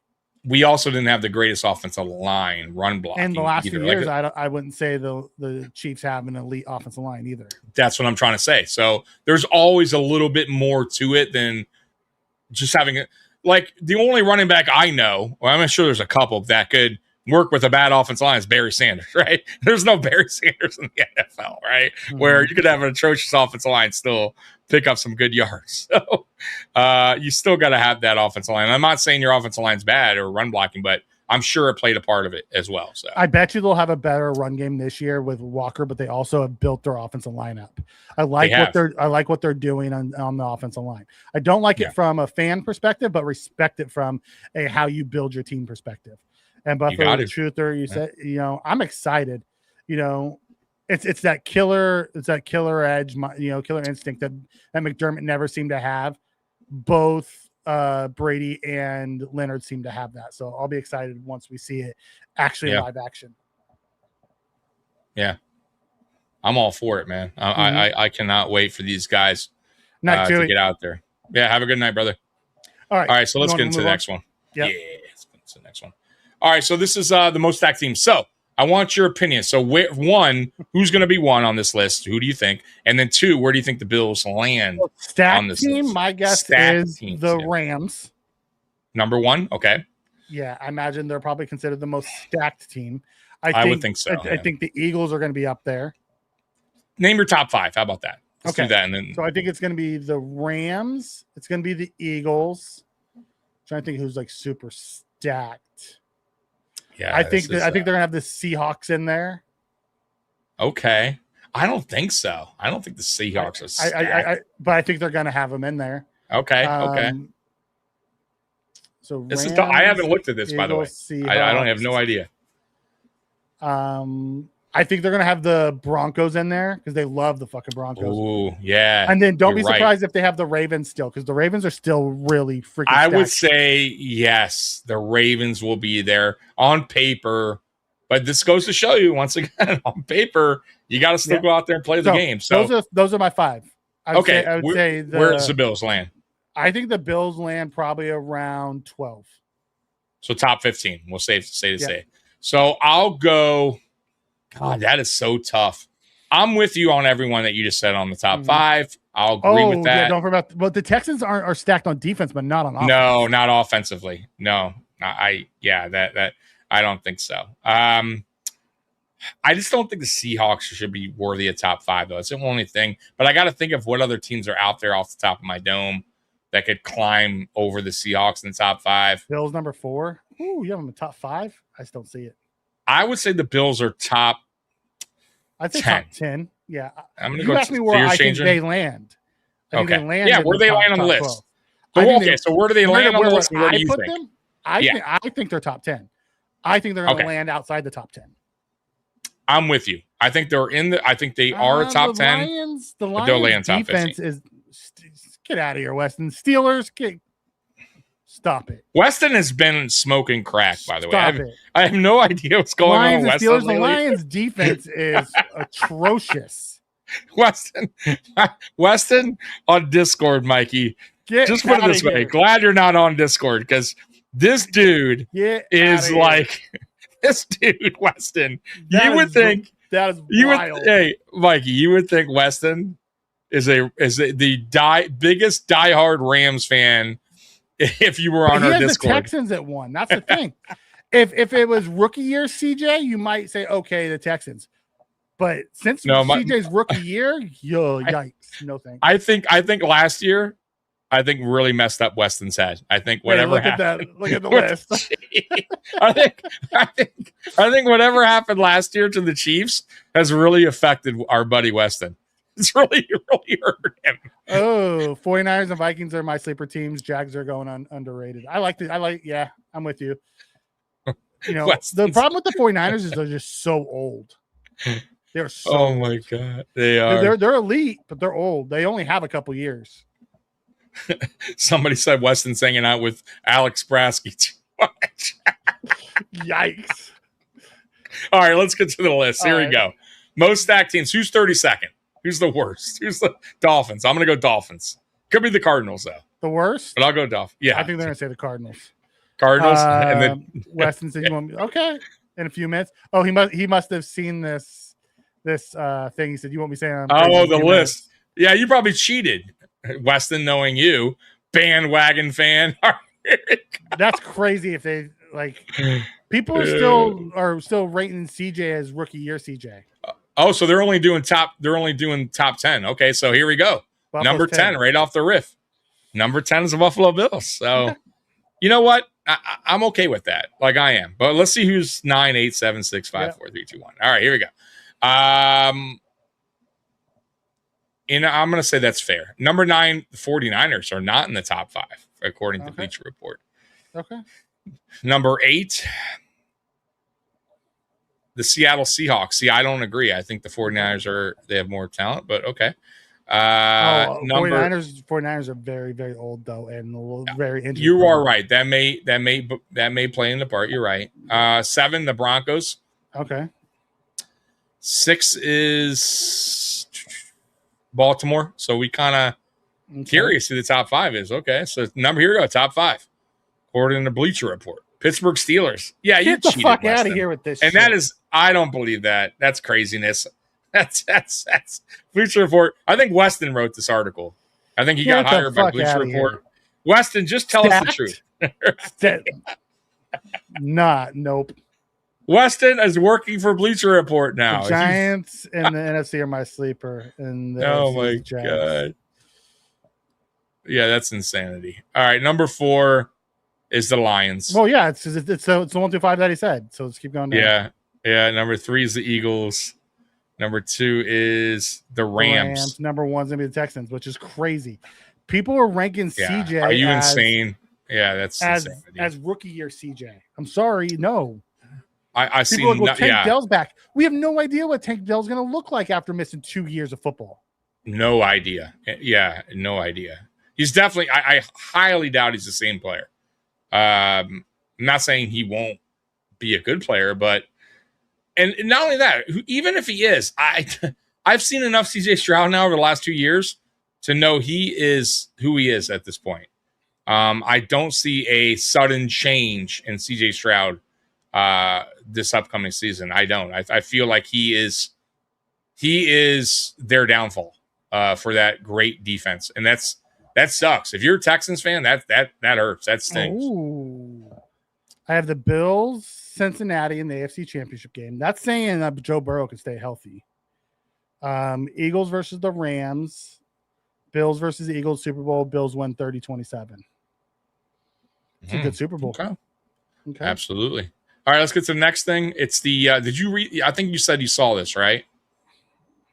I thought I heard you say that. Yeah, the future Hall of Famers from. Okay, so you did. Okay, so we'll quickly go through it. So Arizona, they're saying Buda Baker, keep it up. Trey McBride. Rams are saying Adams, Garrett, and Stafford. Yep. What do you think about Adams? He's absolutely a Hall of Famer. That dude's been an elite wide receiver since he walked into the NFL. He hasn't. Yeah. I'm with you. What about Puka? Keep it up. I mean, he's on his good pace. Sure. Okay. If he can obviously get his head right. Let's see here. Trent McDuffie, see what Puka looks like Young. in somebody else's offense. Yeah. They're saying work to do is these guys. Yeah. What do you think about McDuffie? Okay, so you're good with those guys. All right, 49ers, Evans. Kobe Turner, I would not put him anywhere near Hall of Fame work to do. Brian Young, no? Okay. McDuffie, yes. McDuffie has a Rookie of the Year, because Super Bowl trophy, is a really good corner. The other two guys, I would say there's more work to do. A lot more work, basically. Yeah. Okay. 49ers, Mike Evans, absolutely. McCaffrey, yes. Yep. Trent Williams, absolutely, without a doubt. Kittle, yes, I think. I think they're Warner, both. yes. I think they're both gonna get to the, because they're both gonna have the work to do. I think all five of them are Hall of Famers. Yeah, they're saying on the. If you're cusp, telling me Luke I think Kuechly is a Hall of Famer, tell me Fred Warner. Fred Warner is basically Luke Kuechly. Correct. And Warner's already played as long as Kuechly did. So All try to tell me, I think he should be already at the ends. Yeah, and Kittle's been dynamic. Let's be real. Nick Bosa and Brock Purdy work to do. What do you think about that? I don't think either one of them are even close. Okay, that's fair. Nick I Bosa. think. Okay, let me ask you this: will Nick Bosa have a better career than his brother Joey? Like when it's all said and done. I mean, if he could stay off the injury table, yeah. He's the more talented of the two. Yeah. But man, he's had some bad injuries. Him and his brother, man. It's like it's Trent Williams will be a first ballot Hall of Famer. Trent Williams is the best offensive lineman ever, and that goes. And I'd stack him up against any of the other ones that are already in there. And there's some.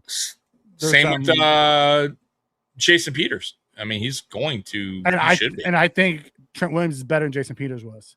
Bruce he Matthews, is, but Jason Peters, all those guys, dog too, though. Yeah, I'm. I'm just saying. I think Trent Williams is the best offensive lineman we've ever seen. Okay, all right, that's fair. Seahawks, keep it. Seahawks, they don't have any. They're just saying keep it up. JSN and Devin Witherspoon. What do you think?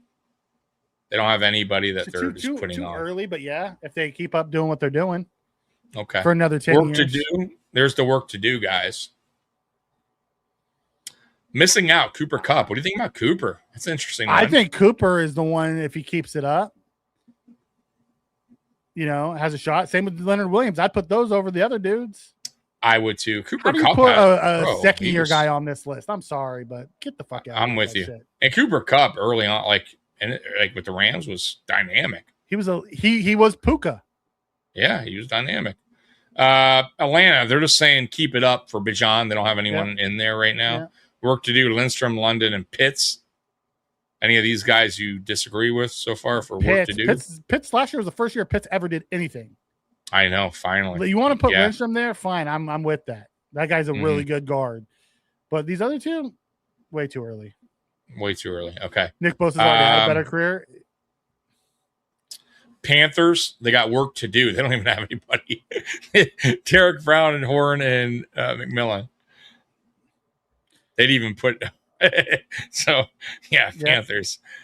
Saints, they're saying on the cusp, Cameron Jordan. Think about Jordan. He's been a hell of a player through his career. So good. He's so good. Yeah. He really is. I hate him. Yeah. He's so good. I know. Missing out. Kamara. What do you think about Kamara? He's never had a 1,000-yard season. I think that hurts him.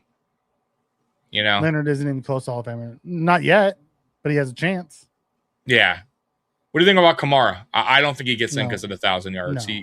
Which is wild to me when I saw that stat. I can't believe he never had 1,000 yards I rushing. know. That is. Yeah, because because he had 800 rushing and 900 receiving. No, I get that, but it's But he still never when had you a look at he never had 1,000. yards.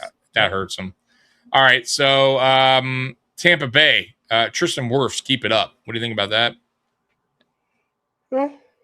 And Williams, work to do. Antoine Jr. Winfield Jr. Yeah, missing out. They're saying Godwin, Baker Mayfield, and Vita Vea. I think Vita Vea, if he ends up with Buffalo or Kansas City or one of those teams and like just is on an elite team, that guy's he's damn good. Will go up. Like Yeah. he is Hall of Fame caliber.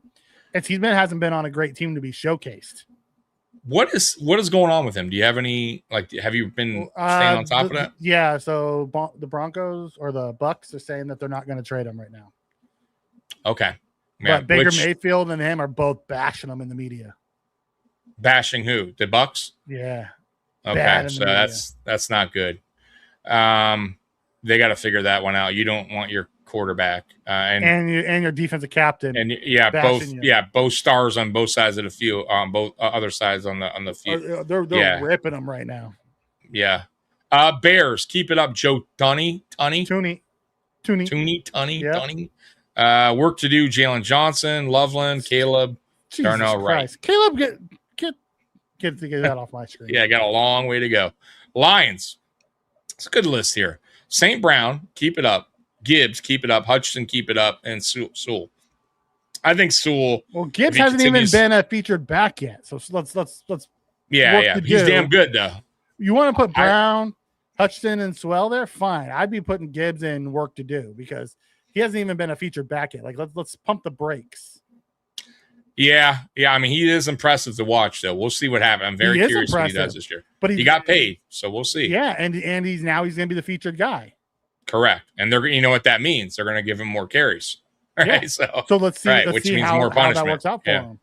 Absolutely. Work to do. Branch, Campbell, Goff, Kirby Joseph. What do you think about Goff? That's an interesting one. Jared Goff, work to do. How do you feel like Goff's career has been? Like a fair assessment of Jared Goff. He's a roller coaster. Roller coaster, right? Been to a Super Bowl, didn't win one, but he went with the Rams. Okay. Got traded. Then his team that traded him, wins the Super Bowl with Stafford. Goff and then he goes to the Lions, does good. Let's be honest, Goff was the reason they didn't win the Super Bowl. Exactly. That's what I'm trying to say. So it's like, it's one of those things. And not only that, he's not going to make the Hall of Fame. He's just not. I don't think so either. He's a really, really good quarterback. It's going to make a lot of money. Yeah. He's Kirk Cousins. That's a good observation. I think he's a slightly better than Cousins. Cousins was really good when he was that age. That's a slightly better. I'm going to go just slightly better of a passer. I think. Passer, yes, but overall player, no, because Cousins was able to run around. That's what I mean. But I'm talking about pure passing, like kind of like Dan Marino, pure passer. I think Dan Marino is the best I've ever seen. But Jared Goff, he just has too many weaknesses for me in his game where I don't think he has zero escapability. And not only that, he's not good in the pocket. Like Tom Brady, and I know you hate him, but the guys that couldn't move, Peyton Manning, they were so good in the pocket, even Dan Marino, of knowing where to step and slide to move out of harm's way. Jared Goff is terrible at that. He's awful when pressured. You know what I mean? So like, he's just not, his pocket presence for me is terrible. Just not good. You know what I mean? And if you aren't mobile and you're not good at pocket presence, it's not going to be a good outcome for you. So anyways, let's move on. Green Bay, Micah Parsons on the cusp. What do you think about that? Parsons coming off a major injury. Too early to be on the cusp. Okay, so you're saying work to do? Okay. Jordan Love, no way. I can't see it.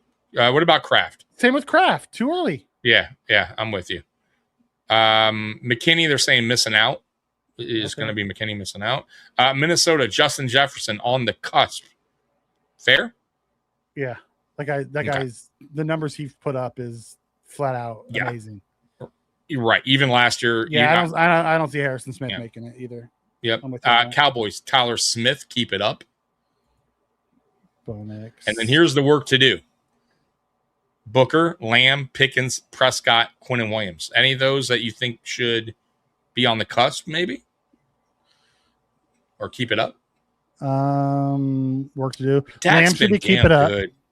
I would say the problem with Dak is he's gonna put up numbers, but he doesn't have any of those big wins. Playoff doesn't have the accolades behind it. I'm with you. CD Lamb, I have a feeling that gets moved up. Okay. But that's where I'd leave it. Okay. That's fair. Joe Tooney should be first ballot Hall of Famer. Dude has numerous All-Pros, 4 Super Bowl rings. Yeah. I'm with you on that, Weston. Giants missing out. Odell, Brian Burns. Odell for me, Mikey. He had a great start to his career, and it fizzled out.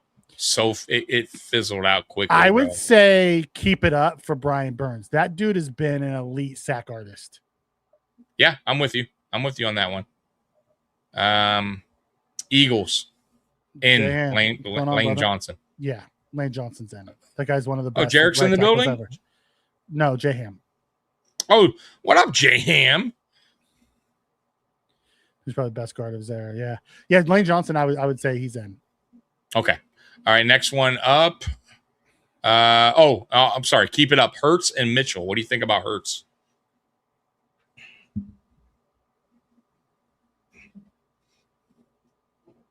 He has a Super Bowl MVP, bunch of touchdowns.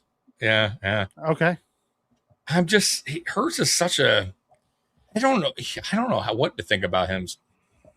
Because I don't think he's bad, but I don't think he's like really good either. You know what I mean? Like he has moments, man, like where he's impressive, but then he has moments where it's just like he looks average. You know what I mean? Like he's just hard to evaluate.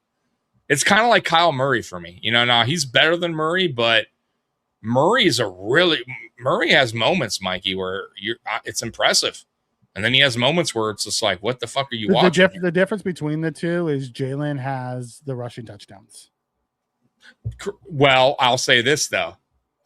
Does the offensive line have a lot to do with those tush pushes? You say the same thing about Josh's and some of his rushing touchdowns. No, I get that, but I'm just saying, they're different. Touchdowns.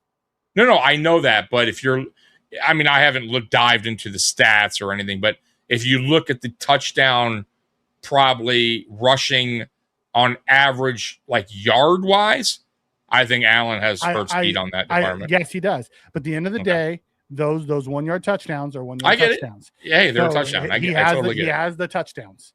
Yeah. And he has the Super Bowl. Would I trust him if the game was on the line? He had to throw the ball. Fuck no. Fourth and 1, would I trust him to get the first down? Fuck yes. Yeah, but I'm talking about just the up and down, where you see like greatness at times, and then other times you see like average play or bad play. You know what I mean? Like Hurts has been up and down. Up and down. Yeah. Like I don't know what to think sometimes of him. Like I thought he had a very impressive Super Bowl. We talked about this. I thought, the defensive plan was to attack Saquon, which it should have been, but I felt like he really executed very, very well in that game. So I always tip my cap to that. So, anyways, let's move on. Sorry, go ahead. He hasn't had less than 12 sacks in a season on the cusp. Doesn't seem too far. I didn't, too far off. Yeah, but I wouldn't say he's on the cusp right now. He still has more he has to do. And he talked about Walter also put in a good thing. Jahmyr Gibbs has 49 touchdowns in 3 years. If he continues to work there, then yeah, I could see that. But this would be the first time that Gibbs gets full carries. Mm-hmm. So let's see what it looks like, with that. Treasury he has a ring and 14,000. Yeah. Like, listen, I think they're all going to be there. I don't think they're all going to be first ballots. But Reggie's going to get in. Holt's going to get in at some point. Like, they'll get there. Yeah. This is a hot topic, Mikey. I didn't think this article. Yeah, people are really intrigued in this one. Good for you guys. All right, work to do. Saquon, Carter, Davis, Dejon, Grenard, and listen, the young guys. Jargons. Just check me out on those young guys. I'm never going to be okay with the. What about Barkley? He's not young. No, Barkley has work to do. Okay, and he's had multiple seasons where it looked like he can be that guy if he could keep it up. Okay. Commanders, work to do. Daniels. What about Tunsil? Who, by the way, suffered a major setback injury. That hurts for the Commanders. But what do you think about Tunsil? He's been really good in his career. Nah, really. He's been up and down. Tunsil's been pretty solid. He's been up and down. You think so? Okay. Go back and look at some of his stats, dude. He's up and down. All right. He was really good early with Miami, and then he got traded to the Texans, and he kind of shit the bed there for a while. Then they traded him to the Commanders, and he's been up and down with the Commanders. All right. I think he's been good with the Commanders. Okay. He has a reputation of being elite. I don't think that's the product he's put out. But I don't watch those guys like everybody else does, so I could be wrong. Okay. That's fair. Missing out, McLaurin and Stephon Diggs. What do you think about those two? Yes, they're missing out. Okay. Broncos, keep it up. Benito, Meneras, and Surtain. Fair? I think keep it up is just too early. Surtain, yes. Okay. But okay. These other two, okay. Work to do. Allen, Bo Nix, and Jalen Waddle. Shouldn't even be on there. Neither should Waddle. Like, stop it. You're gonna put Mertz in them, but you're not gonna have Zach Allen on the keep it up. Like, get the fuck out of here with this shit. Missing out Garrett Bowles. All right, Kansas City Chiefs for Weston, who if he's still in here. Chris all Jones, three, yes. Mahomes, yes. All three, yes. I mean, without a doubt, right? Keep it up, Creed Humphrey. What do you think? Yes, he's the best center in football right now. Work to do, Trey Smith. Yes, he's one of the best guards in football right now. All right, okay, so fair. Raiders, keep it up, Max Crosby. I would put Max Crosby more closer to on the cusp than keep it up. If we're putting Parsons there, you got to put Crosby there. I'm with you on that one. He's been a stud.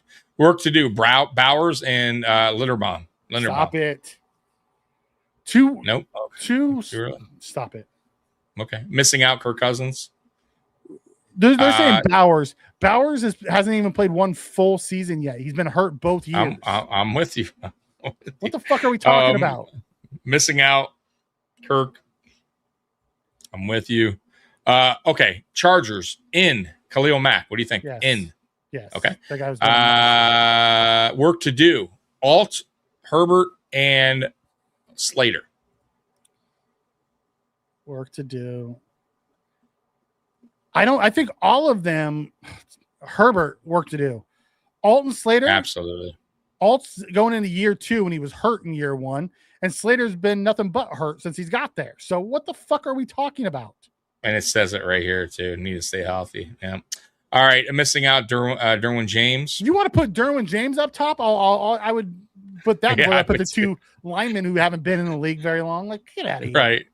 Texans on the cusp. Daniel Hunter. Daniel Hunter, yeah. He's a bust. I mean, he's a beast.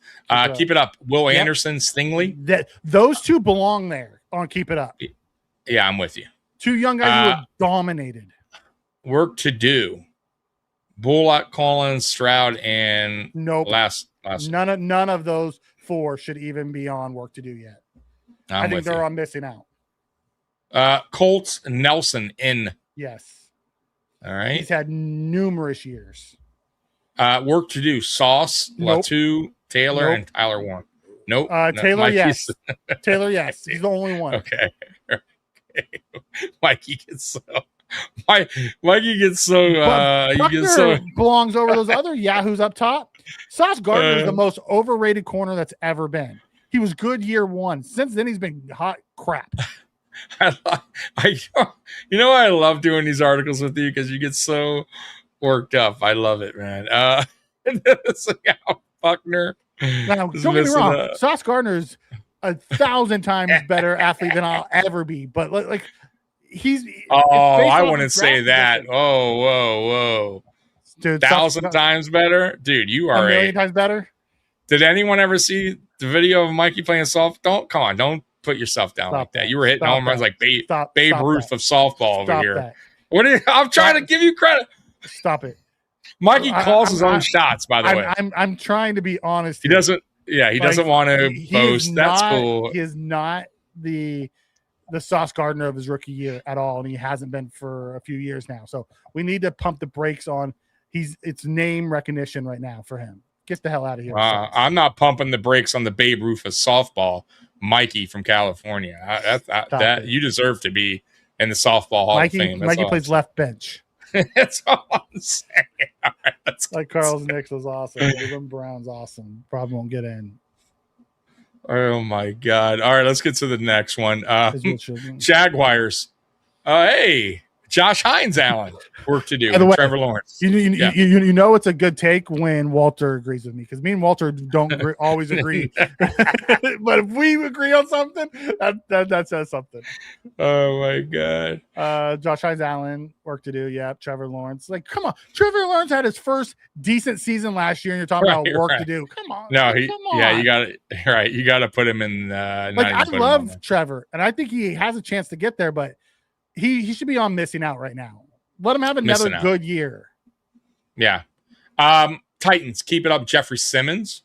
Yes. That guy's been a monster. Work to do. Peter Skronsky, the guard. That's the guy they just paid, right? They're talking about offensive line. Ruben Brown's not in the freaking Hall of Fame. Miss me with these guards that you're saying that need to do work. All right. So here we go. They're saying in Henry, in Jackson. Lamar has 2 MVPs. It's pretty much a lock. Mm-hmm.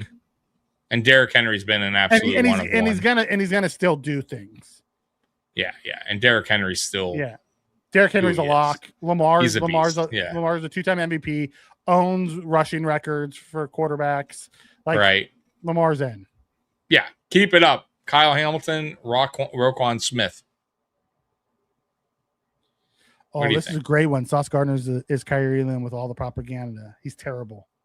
I wouldn't say he's terrible. That's I don't agree with that. I think he's I think he's a good corner, but I'll tell you this. He does get away with a little bit more holds than he should. Gets away with a lot more holds. Yeah, Walter said, Mikey, last time I checked, you never give up a TD. While Gardner's giving up many. Mikey's better than Gardner. That's great. He's got miles to go, right? Yeah, I'm with you. Gardner's overrated. The GM is all for show. Kyle Hamilton will eventually get in. All right, so you think keep it up is good? I would say both of them are okay with keep it up. Okay. Work to do. They're saying Hendrickson, Humphrey, Flowers, and I can't pronounce his last name, but that guy. Matabuki. Trey Hendrickson, yes. Marlon Humphreys, okay. Zay Flowers and Namde Matabuke. Matabuki. Okay, so you're good with that? All right, missing out Andrews, Campbell, and Stanley. Damn, Campbell missing out? What do you think about Campbell? He's probably not going to make the Hall of Fame, but man, that guy was so good. Yeah, he was. It's not the Hall of Good. Right. Yeah, you're right. Bengals, Jamar Chase, keep it up. Good with that? Yeah. Okay. Work to do. Burrow, Higgins, and Dexter Lawrence. What do you think? Burrow would probably be in that lock range if the dude could just stay healthy. Burrow is so fucking talented. He is. Yeah. Yeah. So but the talented. injuries. The injuries are killing him. But I'm good with all 3 of them there. All right. Browns, work to do. I can't pronounce this guy's name. Schlesinger. Yeah. Schlesinger. All right. Yeah. Schlesinger. And then Verse and then Ward. Rookie Schlesinger. I would not have him on the list. As good as he was last year, it's a year 2 for him. Sorry, no. Verse and Ward both have work to do, so I'm okay with both of those guys because Verse is really good.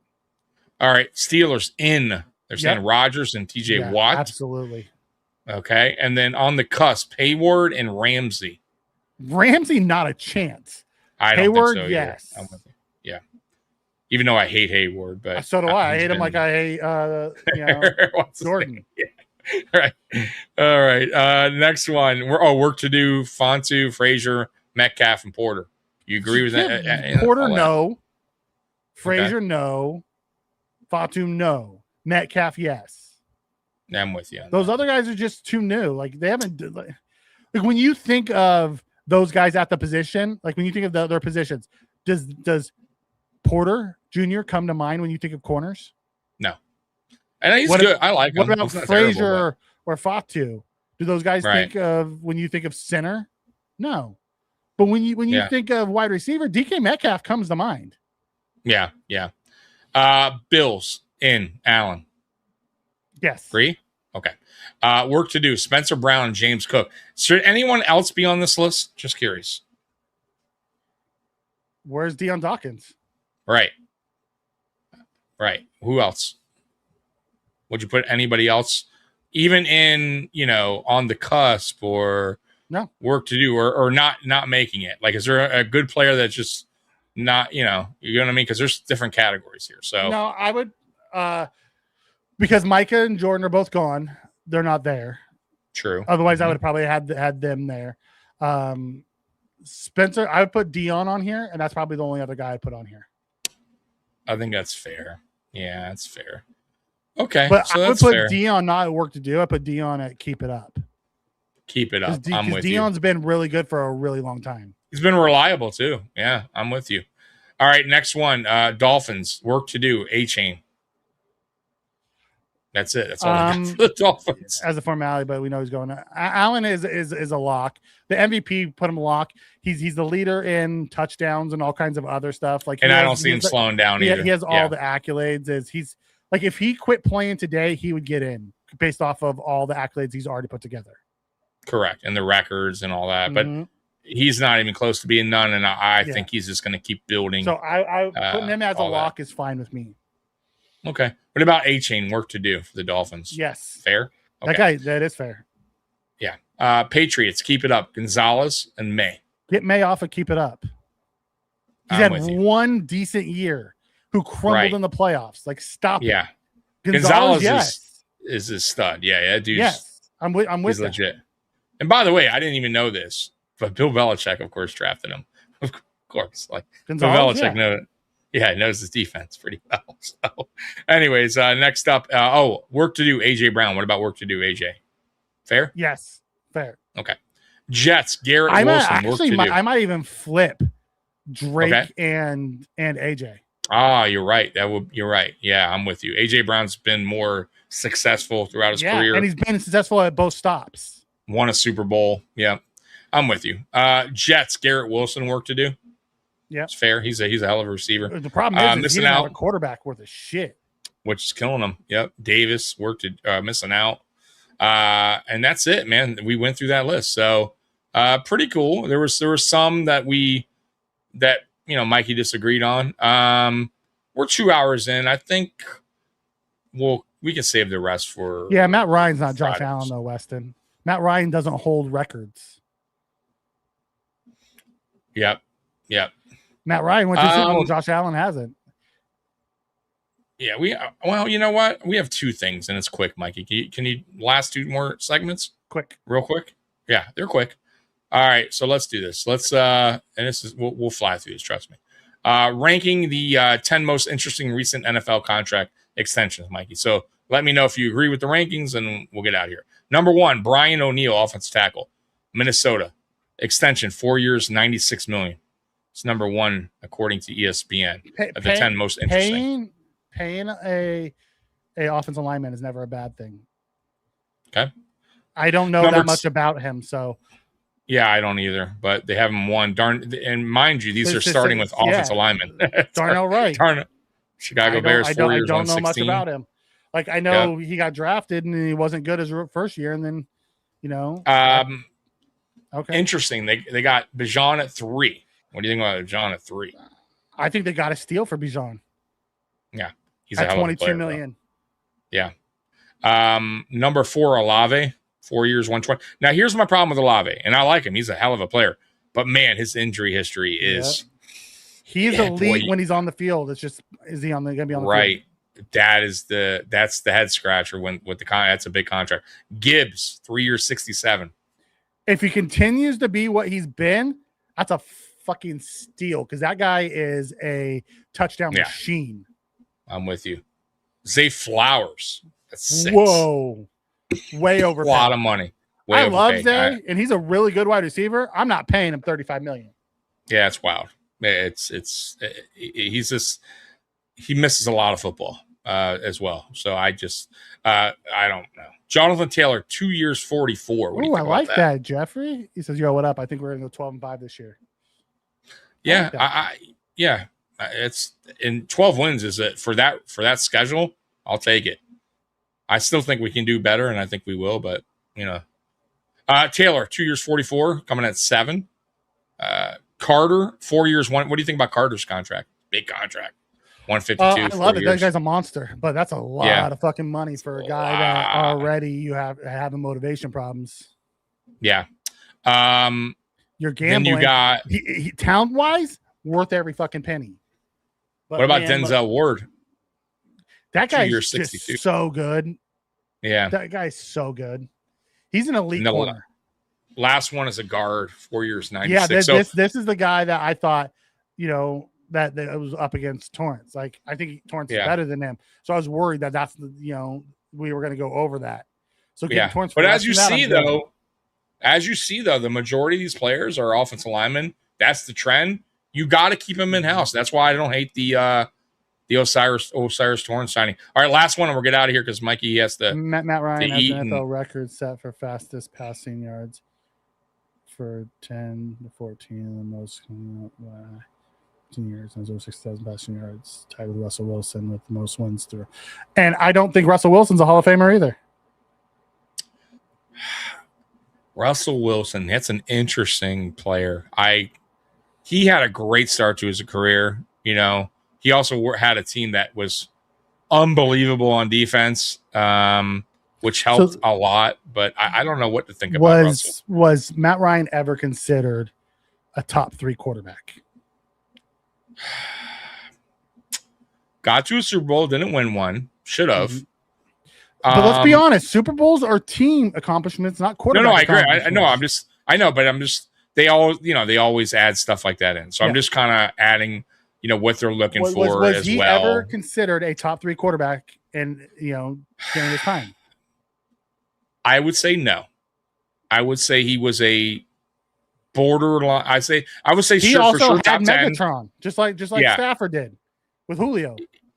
I would say he's top 10, no doubt, at his time playing. I would say he was creeping into top 5 while he was playing. He was in that 7-6 range. You know what I mean? There were some hella quarterbacks when he was on top. You know what I mean? So I would have to go back in that era and really look and, before I give my, I think Ryan will get in at some point, but when we try to compare to what Ryan was to compare what just say Josh was, as what people were saying that, Yeah, I'd have to. It's very different.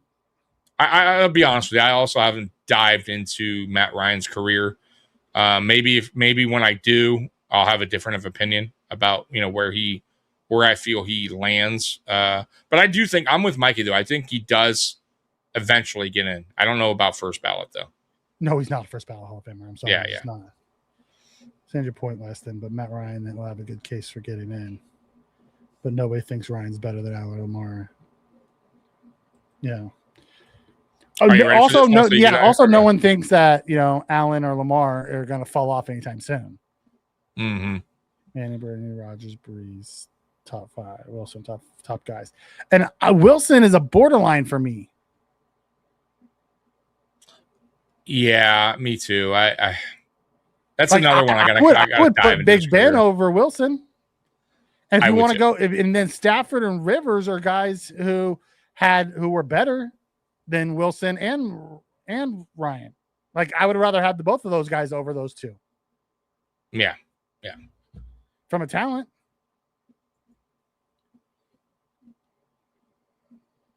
So anyways. Yep. All right, let's get the last one we're at, which is right here. So 4 Bills offensive players whose stock is on rise into their first preseason game.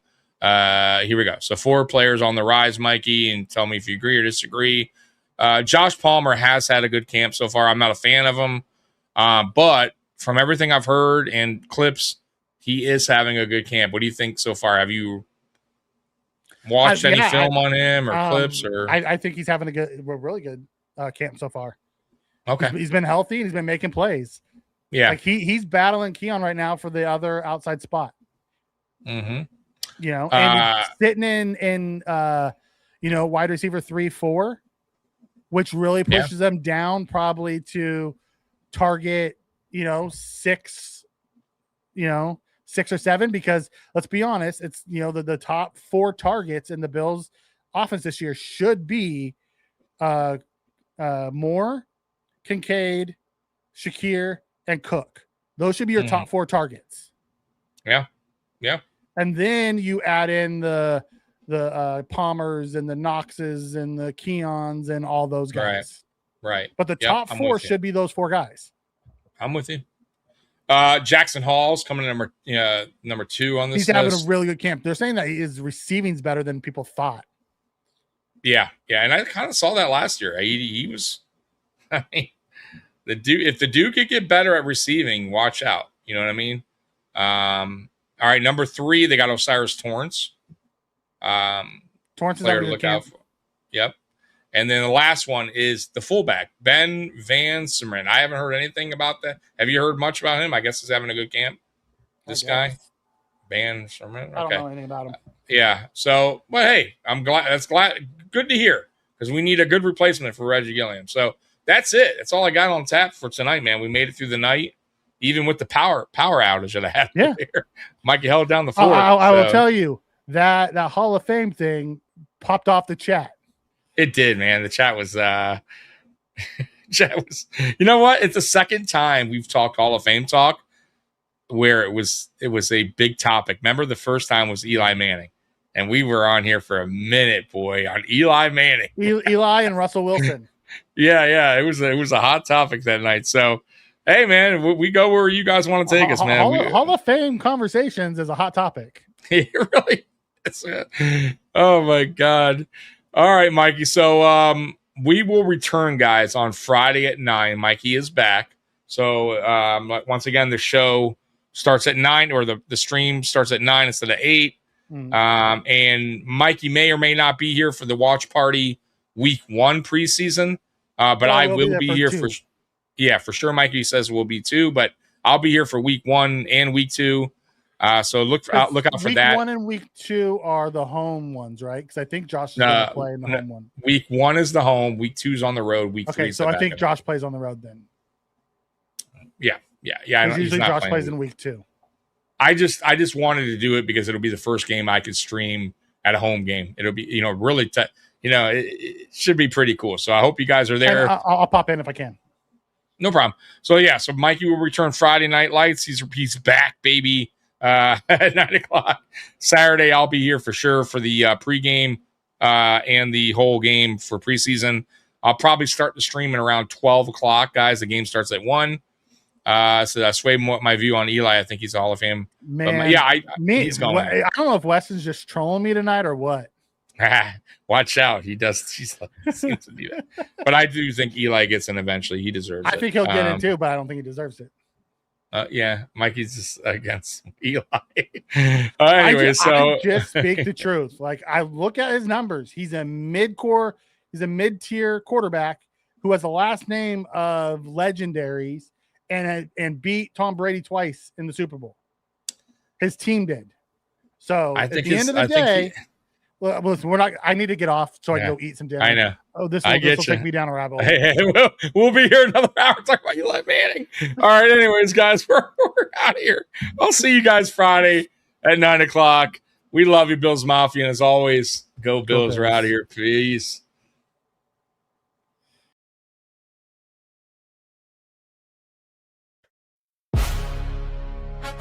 Yeah. You know what it is. Fresh out the plastic. The ribbon is cut. New stadium in Orchard Park. But the attitude expeditiously the same. Joe Brady.